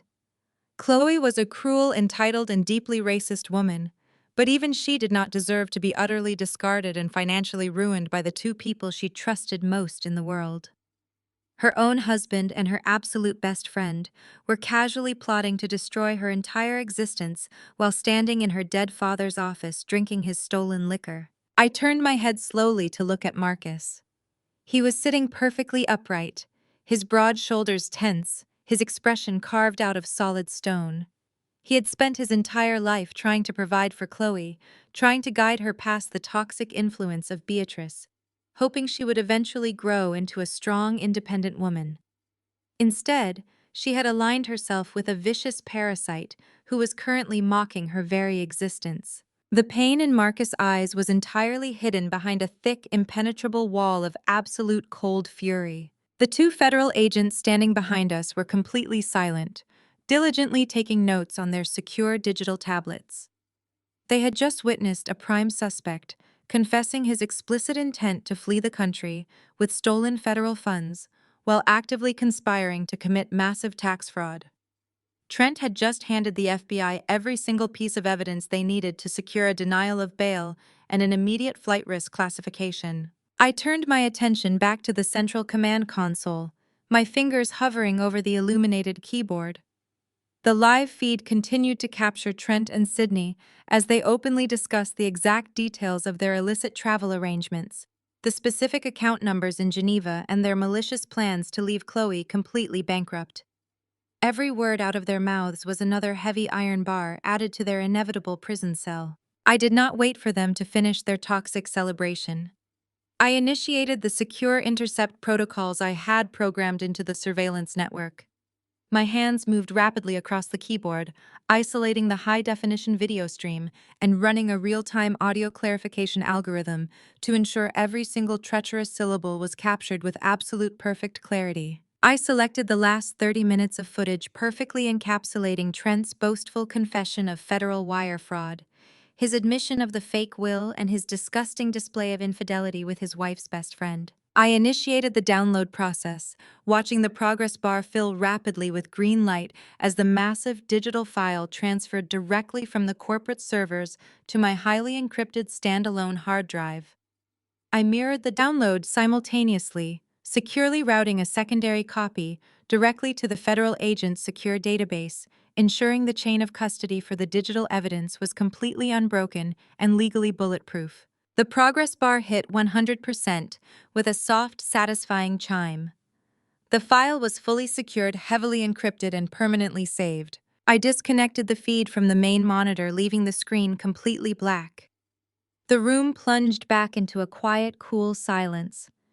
I slowly reached out and disconnected the secure hard drive from the terminal, feeling the smooth, cold metal of the casing in the palm of my hand. It felt heavy, holding the absolute destruction of Trent Davenport and the complete shattering of Chloe's delusional world. I turned my chair around to face my husband, holding the small silver drive up to the light. "The final nail in the coffin is ready," I said, my voice smooth, calm, and entirely devoid of mercy. Marcus looked at the drive and then looked deeply into my eyes. A slow, dangerous smile finally broke through the cold mask he had been wearing all evening. He nodded once, a silent, lethal acknowledgement that the time for observation was officially over. The trap had been fully set, the bait had been completely swallowed, and the evidence was perfectly secured. It was time to step out of the shadows and show these arrogant thieves exactly what happens when you try to steal from the architects of true excellence. Morning could not come fast enough. Saturday morning in Atlanta dawned bright and clear, completely at odds with the dark, heavy clouds of impending ruin gathering over the Caldwell shipping empire. While Trent was busy aggressively funneling stolen corporate funds into untraceable international accounts, Chloe and Beatrice were embarking on a massive, chaotic shopping spree at Lenox Square. Through the financial monitoring software still actively linked to the corporate credit lines, I watched with cold, clinical detachment as they rapidly swiped the company black cards with reckless, unhinged abandon. They were buying everything in sight, desperately trying to fill the hollow, empty spaces in their souls with expensive designer garbage. I could trace their path through the luxury boutiques in real time. $20,000 dropped at a high-end jewelry store for matching diamond tennis bracelets. $15,000 spent in under an hour at an exclusive French design house for new custom handbags. Another $8,000 charged for a massive celebratory lunch and endless bottles of vintage champagne at one of Buckhead's most exclusive private clubs. Through our discreet surveillance network, we even managed to capture audio from the private fitting room, where they were loudly and maliciously celebrating their perceived victory. Chloe was standing in front of the massive trifold mirrors, admiring a skin-tight, ridiculously overpriced designer dress. "Can you believe how easily she just rolled over and surrendered?" Chloe laughed, her voice shrill and grating. All that tough talk about being an independent businesswoman, and the second Trent put a little pressure on her, she handed over her entire company like a frightened little mouse. Beatrice was sitting on a plush velvet sofa sipping champagne from a crystal flute, nodding along with absolute toxic satisfaction. "I told you she was nothing but weak ghetto trash," Beatrice sneered. Her face twisted into an ugly mask of pure, unearned superiority. She tried to play the role of the refined queen. But the moment Marcus died, she revealed exactly what she always was, a fragile little gold digger who never belonged in our world. "We finally put that arrogant child exactly in her proper place, Chloe." Chloe twirled in front of the mirror, taking a quick selfie to post to her adoring, clueless social media followers. "The best part is that Trent is going to sell her pathetic little lotion factory to some discount distributor next week," Chloe bragged, entirely oblivious to the fact that her husband had just legally anchored a $40 million federal tax trap directly to his own Social Security number. "We are going to use the profits to completely redesign the estate." I am thinking we should tear out that entire ugly rose garden she planted and put in a massive modern reflection pool. Beatrice clinked her glass against Chloe's, a dark, malicious smile spreading across her face. To the new era of the Caldwell legacy, she toasted, her voice dripping with venom, and to the absolute total destruction of Maya. They were laughing so hard they were practically crying, completely intoxicated by the sheer volume of their own toxic delusions. They genuinely believed they had successfully executed a flawless, brilliant coup. They believed they had completely erased my existence from the corporate history books and successfully reclaimed their rightful throne. They had absolutely no idea that every single luxury item they were currently purchasing, every drop of expensive champagne they were currently drinking, was actively being logged as stolen federal evidence by the agents standing right inside my safe house. Sunday passed in a quiet, intense blur of meticulous preparation. The time for observation and data collection was officially over. The trap was fully set, the digital evidence was completely secured, and the federal warrants were explicitly signed and sealed by a federal judge who happened to owe Marcus a very substantial political favor. Back in the hyper-modern sanctuary of our hidden Buckhead mega mansion, the atmosphere was thick with cold, heavy anticipation. Marcus and I spent the afternoon carefully reviewing every single detail of the upcoming operational strike with the senior FBI agents and the lead forensic accountants from the IRS. There was absolutely zero margin for error. The takedown had to be swift, flawless, and entirely devastating. As the sun began to set, casting long, deep shadows across the expansive glass walls of the safe house, Marcus walked slowly toward his massive walk-in closet. He moved with a fluid, predatory grace, completely devoid of the lingering weakness from his near-fatal allergy attack. He was no longer the recovering victim of a cowardly assassination attempt. He was the legendary titan of industry, the absolute undisputed king of Atlanta shipping, preparing to brutally reclaim his stolen throne. He selected his sharpest, most intimidating tailored suit, a dark charcoal gray wool ensemble that fit his broad, powerful frame with absolute immaculate precision. He paired it with a crisp, stark white dress shirt and a solid blood-red silk tie, perfectly knotting it at his collar. He strapped his heavy platinum watch to his wrist, the metallic click sounding exceptionally loud in the quiet room. He looked in the floor-to-ceiling mirror, adjusting his cuffs, his dark eyes burning with a silent, terrifying promise of absolute destruction. I walked into my own dressing room, the cold, smooth marble floor chilling my bare feet.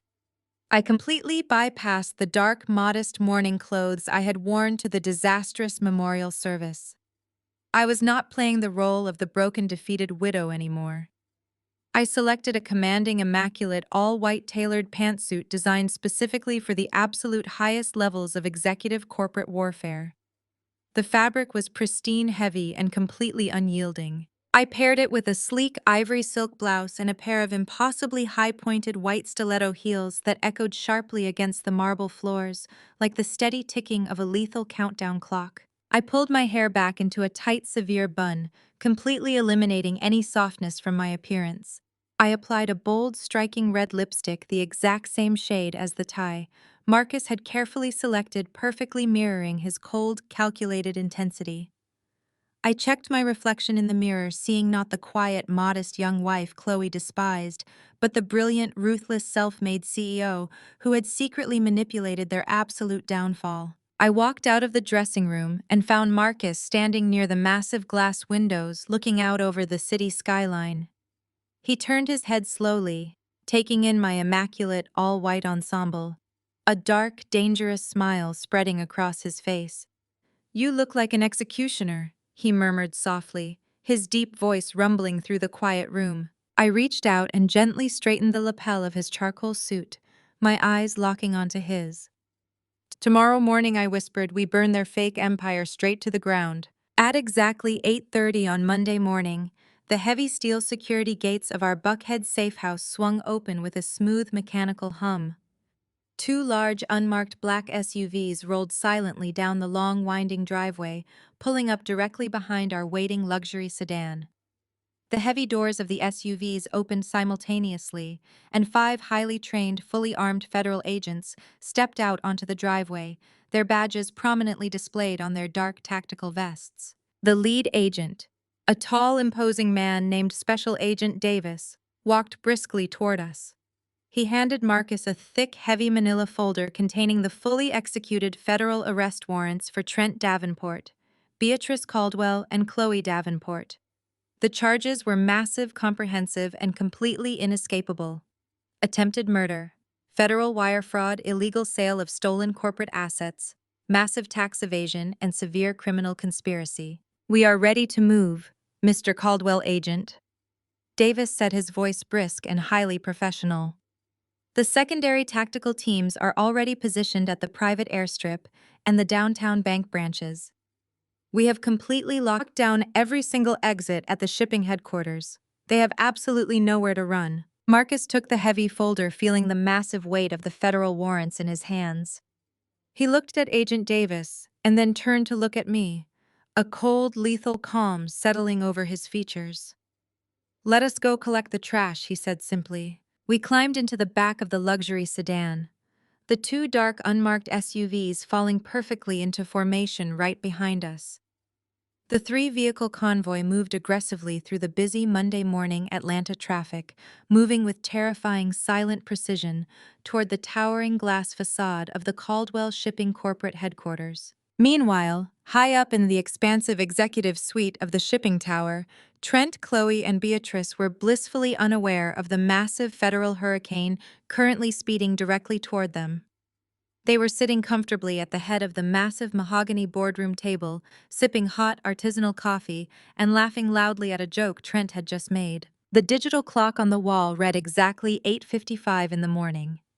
The large executive boardroom was rapidly filling up with the remaining confused corporate board members, the nervous junior analysts Trent had recently hired, and a small army of aggressive financial reporters Trent had specifically invited to document his massive ultimate triumph. Trent stood up from Marcus' custom leather chair, looking out at the gathered crowd with a wide, arrogant, toxic grin. He picked up a heavy wooden gavel resting on the polished table, preparing to strike the block and officially call the final dissolution meeting of Caldwell Shipping to order. He raised the heavy wooden gavel high into the air, the flashbulbs of the local reporters' cameras already starting to pop, filling the tense room with blinding white light. He was just seconds away from striking the block, from officially declaring the end of my husband's massive 4-decade legacy. He took a deep, dramatic breath, opening his mouth to speak the final words that would completely erase the Caldwell name from corporate history forever. But before the heavy wooden gavel could even begin its descent toward the polished mahogany block, the massive, heavy oak double doors of the executive boardroom were violently pushed open. The deafening crash of the heavy oak double doors slamming violently against the glass walls of the boardroom echoed like a massive crack of thunder, instantly freezing the entire room in a state of absolute suspended animation. The heavy wooden gavel in Trent's raised hand suddenly stopped dead in midair, his fingers trembling as his arrogant, triumphant smile completely dissolved into a mask of pure, unadulterated terror. The blinding white flashes from the local reporters' cameras abruptly halted the entire press conference, completely derailed by the explosive intrusion. Stepping slowly and deliberately over the threshold was not a ghost or a figment of a guilty imagination. It was Marcus Caldwell. He strode into the center of the massive executive boardroom, looking infinitely healthier, more powerful, and vastly more intimidating than he ever had in his entire life. The dark, charcoal gray tailored suit draped perfectly across his broad, muscular shoulders, projecting the undeniable physical presence of a true industry titan who had just walked straight out of the grave to violently reclaim his stolen throne. The deep blood-red silk tie rested against his crisp white shirt, a stark visual promise of the absolute financial slaughter that was about to unfold. A collective heavy gasp ripped through the crowded room as dozens of corporate board members, junior analysts, and financial reporters simultaneously inhaled in pure raw shock. The dead billionaire was standing right in front of them, breathing, staring and radiating a level of cold, calculated fury that immediately dropped the temperature in the room by 10 degrees. Chloe, who had been standing proudly near the podium, basking in the stolen glory of her fraudulent inheritance, let out a sharp, strangled shriek. The color rapidly drained from her face, leaving her looking like a terrified child who had just been caught in a massive, unforgivable lie. Her trembling hands went completely numb. The expensive diamond-encrusted designer phone she had been holding to record her triumphant moment slipped right through her manicured fingers. It hit the polished marble floor with a loud, sharp crack, the digital screen shattering into 100 jagged pieces, perfectly mirroring the absolute destruction of her delusional, toxic fantasy world. She backed away slowly, her mouth opening and closing soundlessly, unable to process the terrifying reality standing right in front of her. Trent was faring much worse. The arrogant, smug Wall Street invader who had just moments ago declared himself the supreme ruler of the shipping empire completely lost all control of his basic motor functions. He stared at Marcus with wide, panicked eyes, his chest heaving as he tried to comprehend the absolute impossibility of the situation. The man he had personally watched choke and collapse, the man he was certain he had successfully murdered with the swapped medication, was staring directly into his soul. Trent took a desperate, frantic step backward, trying to distance himself from the lethal gaze of my husband, but his expensive Italian leather shoes caught on the thick carpet. He tripped over his own feet, letting out a pathetic, high-pitched yelp as he lost his balance completely. He fell violently backward out of the custom leather executive chair, hitting the hard floor in a chaotic, tangled heap of expensive fabric and pure, unchecked panic. The heavy wooden gavel he had been holding clattered uselessly across the floor, coming to a stop near my husband's polished shoes. Beatrice, who was sitting in the front row, desperately playing the role of the dignified grieving widow, suffered the most dramatic physical reaction of all. The oversized theatrical black mourning hat she wore suddenly looked incredibly foolish and absurd. Her perfectly applied makeup could not hide the sickly ash-gray pallor that instantly washed over her entire face. She let out a loud, dramatic gasp, clutching her chest with both hands, as if she were actually experiencing the very heart attack she had so maliciously wished upon her former husband. She slumped back into her chair, breathing heavily, her eyes darting frantically around the room, desperately looking for an exit that simply did not exist. The absolute silence in the room was finally broken by the sharp, rhythmic clicking of my pristine white stiletto heels echoing against the marble floor. I walked slowly into the boardroom, stepping perfectly in sync, right behind my husband. I was not the quiet, modest young widow they had relentlessly mocked and humiliated at the memorial service. I was wearing an immaculate, commanding all-white executive pantsuit that projected pure, flawless authority. My hair was pulled back tightly. My posture was entirely rigid, and the bold red lipstick I wore matched my husband's tie with precise, calculated synergy. I looked down at the pathetic traitors cowering before us, my eyes completely devoid of any warmth or mercy. I was the true architect of their absolute ruin, and I wanted them to see the profound lethal intelligence shining in my eyes. But Marcus and I did not walk into that hostile room alone. Flanking us on both sides, forming an impenetrable wall of overwhelming federal authority, were 5 heavily armed senior tactical agents from the Federal Bureau of Investigation, working in direct coordination with elite forensic investigators from the Internal Revenue Service. They marched into the corporate boardroom with heavy, purposeful strides, their dark tactical vests displaying bold yellow letters that immediately sent a secondary wave of sheer panic through the room. The federal agents moved with swift, silent precision, immediately spreading out to physically block every single exit and secure the perimeter of the executive suite. They placed their hands carefully near their tactical belts, scanning the room with cold, professional detachment. The financial reporters who had been invited by Trent to document his massive corporate triumph suddenly realized they were actually getting the exclusive breaking news story of the entire decade. The camera flashes erupted once again, filling the room with a chaotic, blinding strobe light effect as they frantically documented the resurrected billionaire, the commanding young wife, and the heavy federal presence that had just completely hijacked the hostile takeover. Marcus did not acknowledge the flashing cameras, the terrified board members, or the gasping reporters. His dark, lethal gaze remained entirely focused on the 3 malicious thieves who had tried to steal his legacy and destroy my life. He walked slowly toward the head of the massive mahogany table, his heavy footsteps carrying the weight of 40 years of unyielding corporate dominance. The crowd of junior analysts and terrified executives parted immediately, stepping back to give him a wide berth, none of them daring to breathe too loudly. I walked right beside him, feeling the massive surge of adrenaline and profound vindication pulsing through my veins. We approached the front of the room where the fraudulent Vanguard merger documents still sat neatly on the table, waiting for the final official stamp of approval that would never ever come. Chloe was pressed flat against the glass wall of the boardroom, openly sobbing now, her mascara running down her face in thick dark streaks. Beatrice was still clutching her chest in the front row, hyperventilating as the federal agent stood silently guarding the doors, ensuring nobody could escape the impending slaughter. Trent was still scrambling pathetically on the floor near the base of the executive chair. He was desperately trying to push himself up, but his limbs were shaking so violently he could barely support his own weight.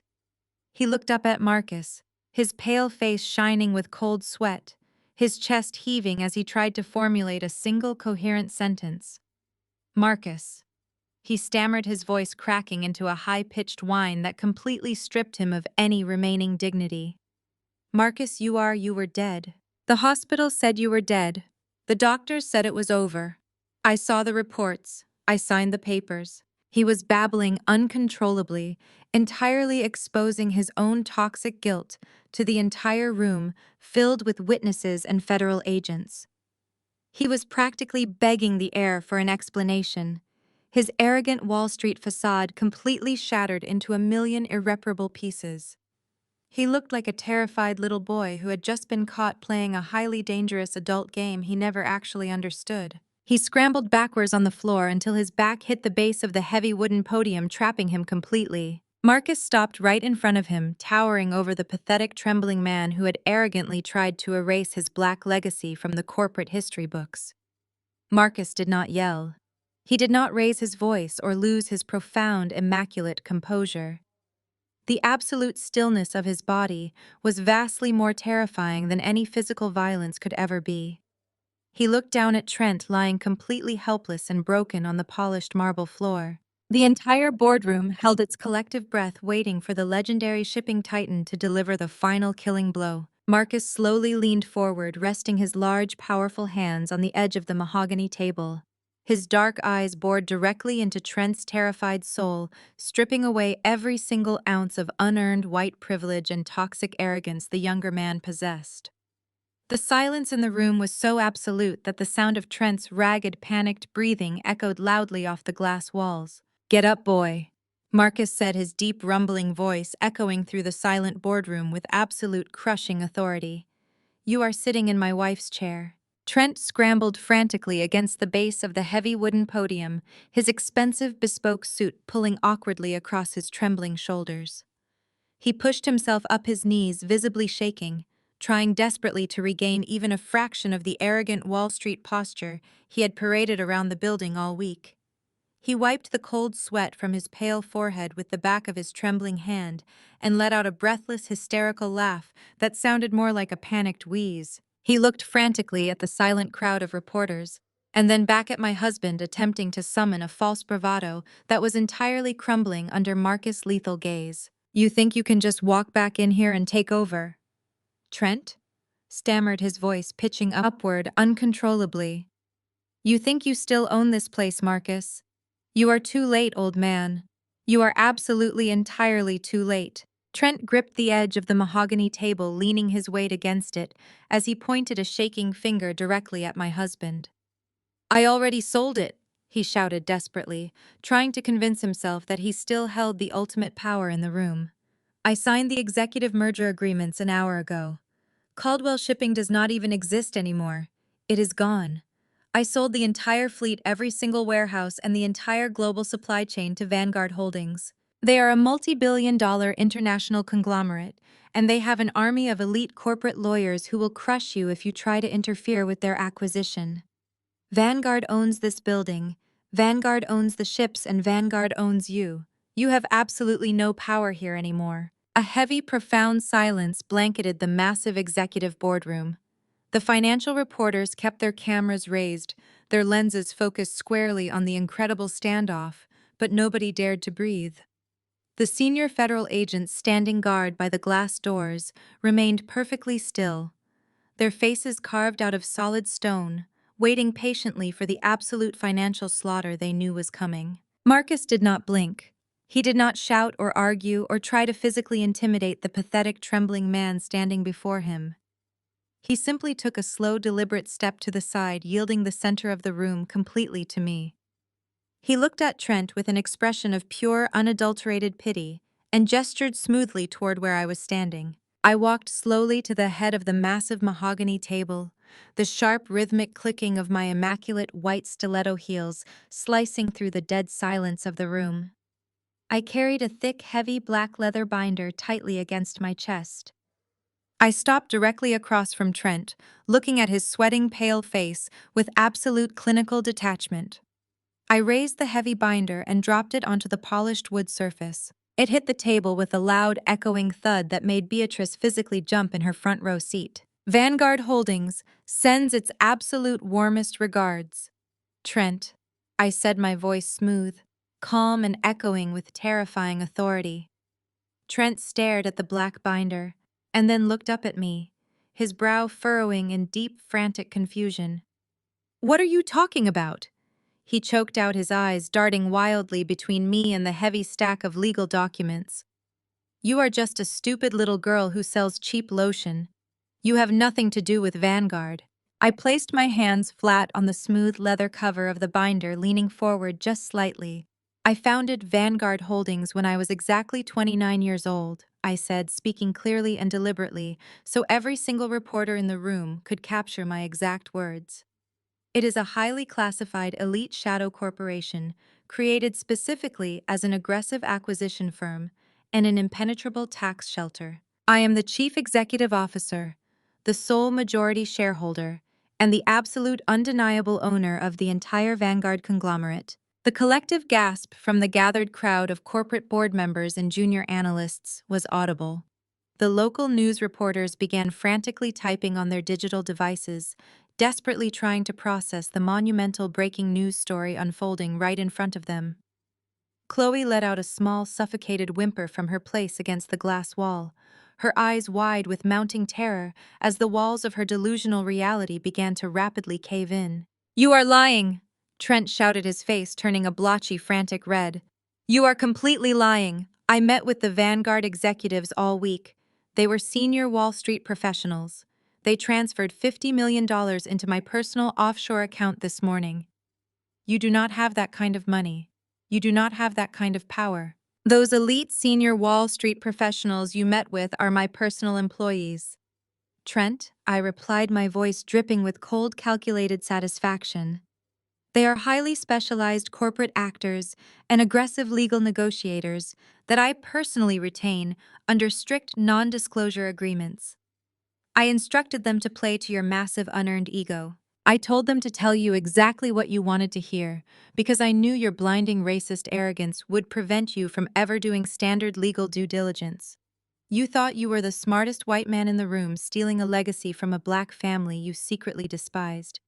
But in reality, you were just a pathetic, greedy little mouse eagerly walking directly into a trap I spent the last 5 days meticulously building for you." Trent shook his head violently, stepping back from the table as if the black binder were a highly explosive device. "No," he stammered, clutching his chest.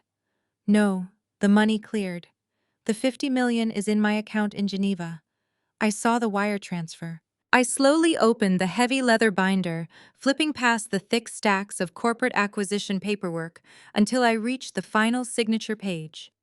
I turned the binder around and pushed it across the table so Trent could see his own aggressive, sloppy signature scrawled across the bottom line. "You really should have read the fine print before you rushed to sign the merger documents," I said softly, but loud enough for the federal agents to hear perfectly. Vanguard did not just absorb the Caldwell shipping empire today. The highly specific clauses buried in Section 4 explicitly stated that as the executing officer of the hostile takeover, you were legally offering all of your personal liquid assets as a blind corporate collateral. By accepting that $50 million advance, you formally triggered an irrevocable federal asset transfer. You did not just sell my husband's company to me, Trent. You legally and entirely voluntarily signed over your offshore bank accounts, your personal real estate portfolio, and every single penny you have ever claimed to own directly to me. Trent stared down at his own signature, his eyes wide and completely hollow. The blood rushed entirely out of his face, leaving him looking like a walking corpse. His jaw trembled uncontrollably as the sheer catastrophic magnitude of his unforced error finally penetrated his thick, arrogant skull. And that is not even the best part, I continued, my voice sharpening into a lethal blade. Because you also signed the secondary transfer documents for my cosmetics company. You thought you were going to sell my brand for parts, but you actually absorbed over $40 million in highly structured federal corporate tax debt directly onto your personal Social Security number. You are completely penniless, Trent, and you officially owe the Internal Revenue Service more money than you could ever make in 10 lifetimes. Thank you for handing me your entire financial existence on a silver platter. Trent let out a low, agonizing groan, his knees finally buckling under the crushing weight of his absolute ruin. He grabbed the edge of the table to keep from completely collapsing to the floor, his breathing ragged and shallow. From the front row, Beatrice suddenly stood up, her face twisted in pure desperate denial. "This is illegal!" she shrieked, pointing a shaking finger at me and Marcus. "You cannot do this. Chloe is the rightful heir. Trent is her husband. You are just a vindictive little gold digger trying to steal my daughter's inheritance. Trent, tell them this is illegal. Do something, Trent." Chloe pushed herself away from the glass wall, taking a few hesitant steps toward the center of the room. She was sobbing openly now, her expensive designer dress looking completely ridiculous in the face of their monumental failure. "Trent, please," she cried out, reaching her hand toward her husband. "Tell her she is lying. We are supposed to go to Switzerland tonight. You said we were going to be billionaires. You promised me we were going to redesign the estate and get rid of her.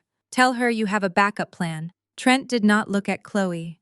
He kept his eyes glued to the floor, entirely consumed by his own terrifying federal reality. I looked at the weeping, spoiled young woman who had spent years mocking my clothes, insulting my natural hair, and actively trying to destroy my reputation in the community. She genuinely believed that Trent was her loving partner in crime, her knight in shining armor, who was going to elevate her to the absolute pinnacle of high society. She was about to learn the most painful, devastating lesson of her entirely sheltered life. "You thought he actually loved you, Chloe," I said, my voice dropping to a dangerously quiet pitch. "You really thought this arrogant parasite cared about you or your family legacy. You thought the two of you were a brilliant elite team." I reached into the pocket of my pristine white blazer and pulled out a sleek matte black remote control. I pointed it directly at the multimedia console mounted on the far wall of the executive boardroom and pressed a single silver button. A soft mechanical hum filled the silent room as the massive motorized high-definition projector screen descended slowly from the ceiling right behind the wooden podium. The bright studio lights in the boardroom automatically dimmed, slightly adjusting to the cinematic display. Every single reporter, federal agent, and corporate executive turned their attention to the massive blank screen, waiting in breathless anticipation. "I have one final presentation for the board," I announced, stepping back to stand shoulder to shoulder with my husband. The projector flickered to life, and the massive screen suddenly illuminated with crystal-clear 4K security footage. The camera angle was unmistakably from the very room we were standing in, captured just last night. The vibrant colors and the pristine audio quality left absolutely nothing to the imagination. The video showed Trent standing in the dimly lit executive office. His tie loosened, a glass of stolen vintage bourbon in his hand. The boardroom speakers amplified the sound of the heavy mahogany doors opening on the video. Into the frame walked Sydney, Chloe's absolute best friend in the entire world, wearing a tight designer dress and a predatory smile. A loud collective gasp echoed through the live boardroom. Chloe stopped crying instantly, her entire body freezing in place as she stared up at the massive screen, seeing her husband and her best friend standing together in her father's stolen office. On the massive screen, Sydney walked directly into Trent's arms. He pulled her close and kissed her with the deep, aggressive passion that sent a violent shockwave through the gathered crowd. The high-definition audio blasted their treacherous conversation clearly into every corner of the room. "Did the money clear the digital?" Sydney asked, her voice echoing loudly. "Every single penny," the digital Trent boasted, laughing arrogantly. $50 million. I told you I was going to pull this off, baby. I told you I was smarter than all of them." In the real boardroom, Chloe's jaw dropped open, her hands flying up to cover her mouth as a silent scream began to tear at her throat. Beatrice fell heavily back into her chair, clutching her chest for real this time, her eyes bulging in absolute, unadulterated horror. The video continued, mercilessly broadcasting Trent's true venomous nature. "You think I am staying with that whiny, spoiled brat?" The digital Trent spat out, taking a drink of bourbon. "You think I married that naive little girl because I actually loved her? Please. She is nothing but a loud, obnoxious stepping stone. I only tolerated her endless complaining so I could get my foot in the door of this company." I watched Chloe's face as the man she loved, the man she had conspired with to steal her father's empire, brutally eviscerated her entire existence on a massive screen in front of the local news media. "I am leaving Chloe and her crazy mother with the massive tax debt," the digital Trent bragged proudly to Sydney on the screen. "Tomorrow night we are flying straight to Geneva. Let those two hysterical women deal with the federal fallout and the inevitable audits while we are sipping champagne. Chloe will spend the rest of her miserable life trying to pay off the debts I left her, and Beatrice will have to sell her ridiculous church hats just to afford a lawyer." The digital Sydney threw her head back and laughed, a cruel grating sound that sliced right through the dead silence of the real boardroom. "Chloe deserves exactly what is coming to her," she mocked on the screen. "She treats everyone like garbage, thinking she is some kind of untouchable black royalty just because her daddy owned some boats. I cannot wait to never see her pathetic face again." I pressed the silver button on the remote, freezing the video frame on the exact moment Trent and Sydney leaned in for another passionate, greedy kiss. The massive frozen image loomed over the boardroom, a monumental, glowing monument to absolute treachery and deceit. I turned to look at Chloe. She was shaking so violently, she looked like she might shatter into a million pieces. Her entire carefully constructed reality, her marriage, her best friend, her unearned wealth, and her false superiority, had just been completely, entirely annihilated in front of a live audience. She had absolutely nothing left. The dead silence in the room stretched for 1 agonizing second, 2 seconds, 3 seconds. And then Chloe let out a scream. It was not a dramatic, theatrical cry for sympathy. It was a primal, agonizing, guttural shriek of pure, unadulterated madness. The sound tore from her throat, raw and violent, echoing off the glass walls like the desperate wail of a wounded animal. She did not look at me. She did not look at her resurrected father. She locked her wild, bloodshot eyes directly onto the sweating, trembling man standing near the edge of the mahogany table. "You bastard!" Chloe screamed, her voice cracking as she launched herself forward. She crossed the distance between them in a fraction of a second, moving with terrifying, frantic speed. Trent barely had time to raise his hands before she slammed into him. She did not slap him. She did not hit his chest. She raised her hands and dug her long, sharp, manicured fingernails directly into his face, raking them violently down his cheeks. Trent screamed in pain as bright red scratch marks instantly appeared across his pale skin. He stumbled backward, trying desperately to push his furious, hysterical wife away from him, but Chloe was completely out of her mind with rage. She grabbed the lapels of his expensive bespoke suit, pulling him off balance and driving her high heel directly into his shin. "You were going to leave me!" she shrieked, spittle flying from her lips as she violently shook him. "You were sleeping with Sydney. You stole my money and you were going to leave me with the debt, you absolute piece of garbage." Beatrice scrambled out of her chair, screaming frantically for someone to intervene, but nobody moved. The corporate executives watched with grim satisfaction as the two thieves viciously turned on each other. The local news reporters aggressively angled their cameras, capturing every single second of the brutal, undignified brawl happening right on the boardroom floor. Trent finally managed to shove Chloe away hard enough to break her grip, but the momentum sent him crashing backward over the heavy wooden podium. It toppled over with a loud, deafening crash, scattering his fraudulent merger documents all over the floor. Chloe lunged at him again, grabbing a handful of his slicked back hair and screaming wildly about how she was going to kill him. The boardroom descended into complete and utter absolute chaos, as the meticulously crafted lies finally violently imploded, leaving nothing but blood tears and the inescapable crushing weight of federal justice waiting to collect the pieces. The heavy oak doors remained wide open, framing the absolute chaotic spectacle unfolding on the polished marble floor. The federal agents finally moved their heavy tactical boots, crunching over the scattered fraudulent merger documents. Special Agent Davis stepped forward, grabbing Chloe by the shoulders and forcefully pulling her off Trent. He shoved her back against the glass wall, leaving her sobbing and gasping for air. Two other heavily armed agents immediately swarmed, Trent grabbing his flailing arms and violently forcing him flat against the cold, hard floor. Trent groaned loudly, spitting a mixture of saliva and blood from his deeply scratched cheek as the cold, heavy steel handcuffs snapped loudly shut around his wrists. Agent Davis stood over him, reciting his rights with a booming, authoritative voice that echoed off the high ceilings. Trent Davenport, you are under arrest for massive federal wire fraud, grand larceny, illegal sale of stolen corporate assets, and the attempted premeditated murder of Marcus Caldwell. Trent thrashed against the agents, whining and crying, begging for his discount lawyer, and claiming it was all a massive misunderstanding. He sounded utterly pathetic, completely stripped of the arrogant Wall Street persona he had paraded around the building all week. He was just a terrified, weak little boy who had played a highly dangerous game and lost absolutely everything. Another pair of federal agents approached the front row, where Beatrice was still clutching her chest. She tried to play the fragile, elderly victim, gasping for air and demanding a private doctor. But the female investigator from the Internal Revenue Service was completely unimpressed.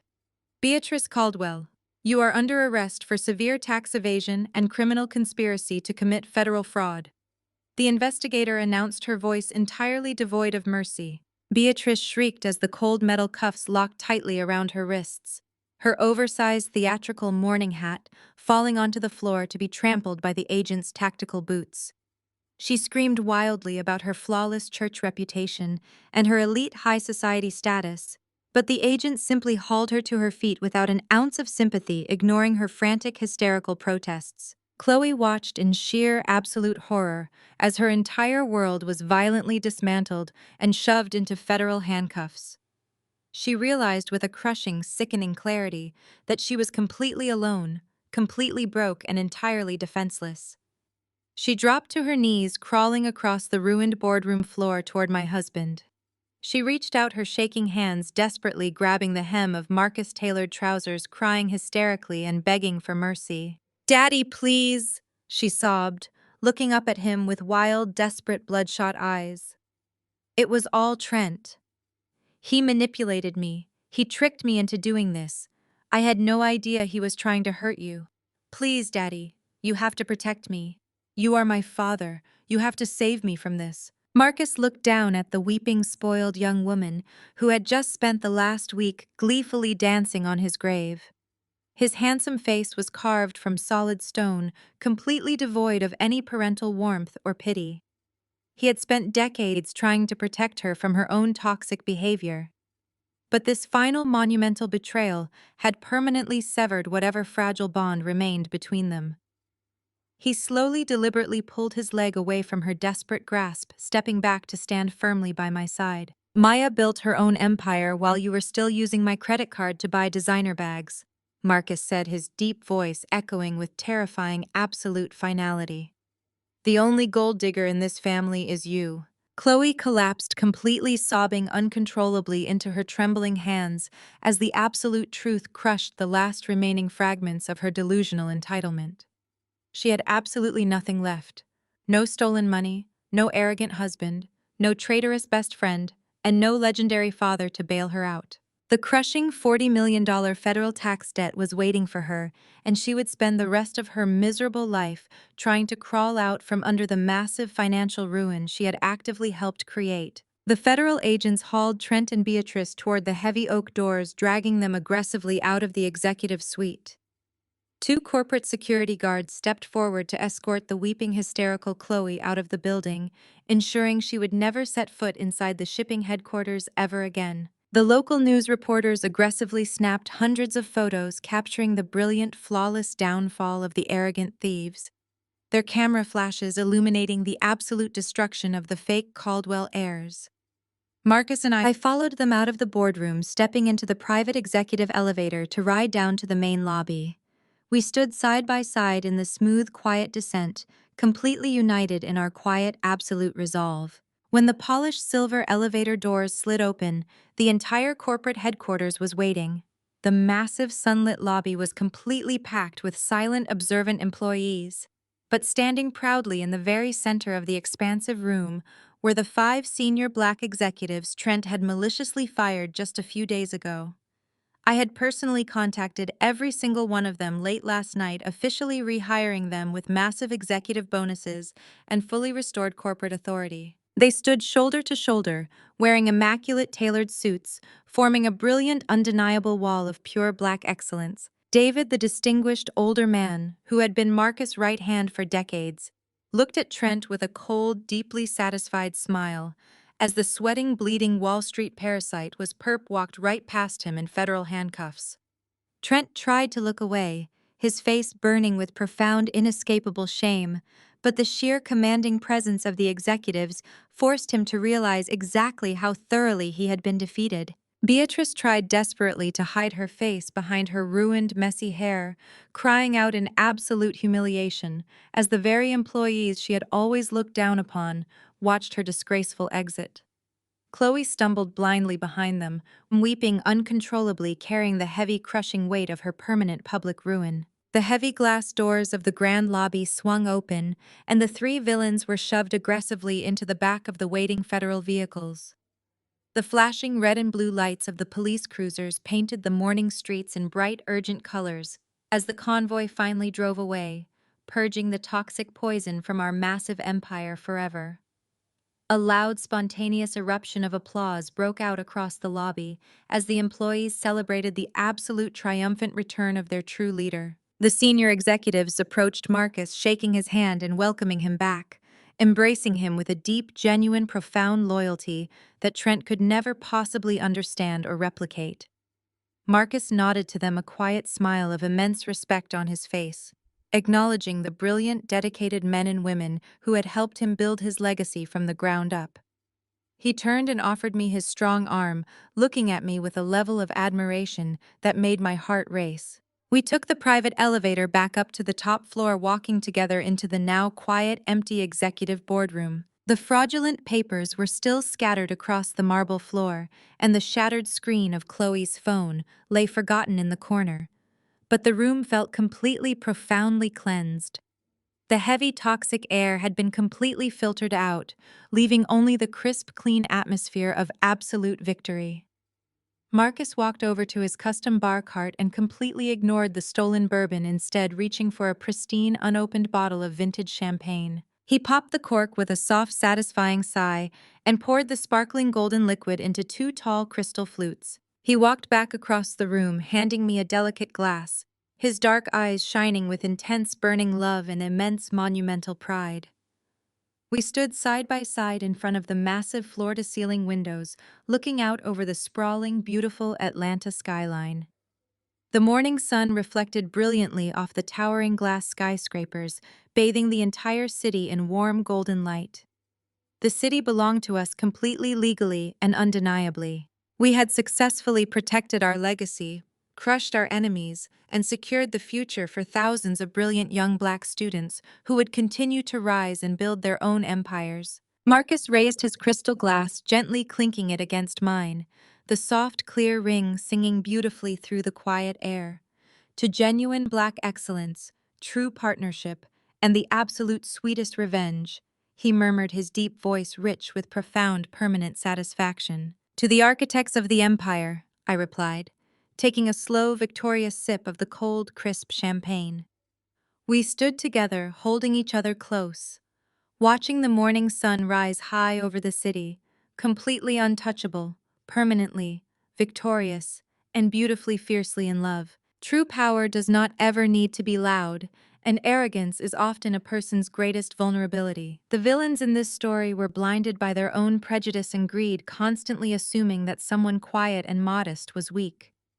Maya proved that real excellence is built on hard work, patience, and strategic thinking, not on unearned privilege or putting others down. When you stay true to your values and protect your boundaries, justice will always take its natural course. Never underestimate anyone based on superficial judgments, because the most silent players often hold the ultimate checkmate in the very end. If this story of sweet revenge resonated with you, please hit that like button and subscribe to our channel for more satisfying stories about standing your ground.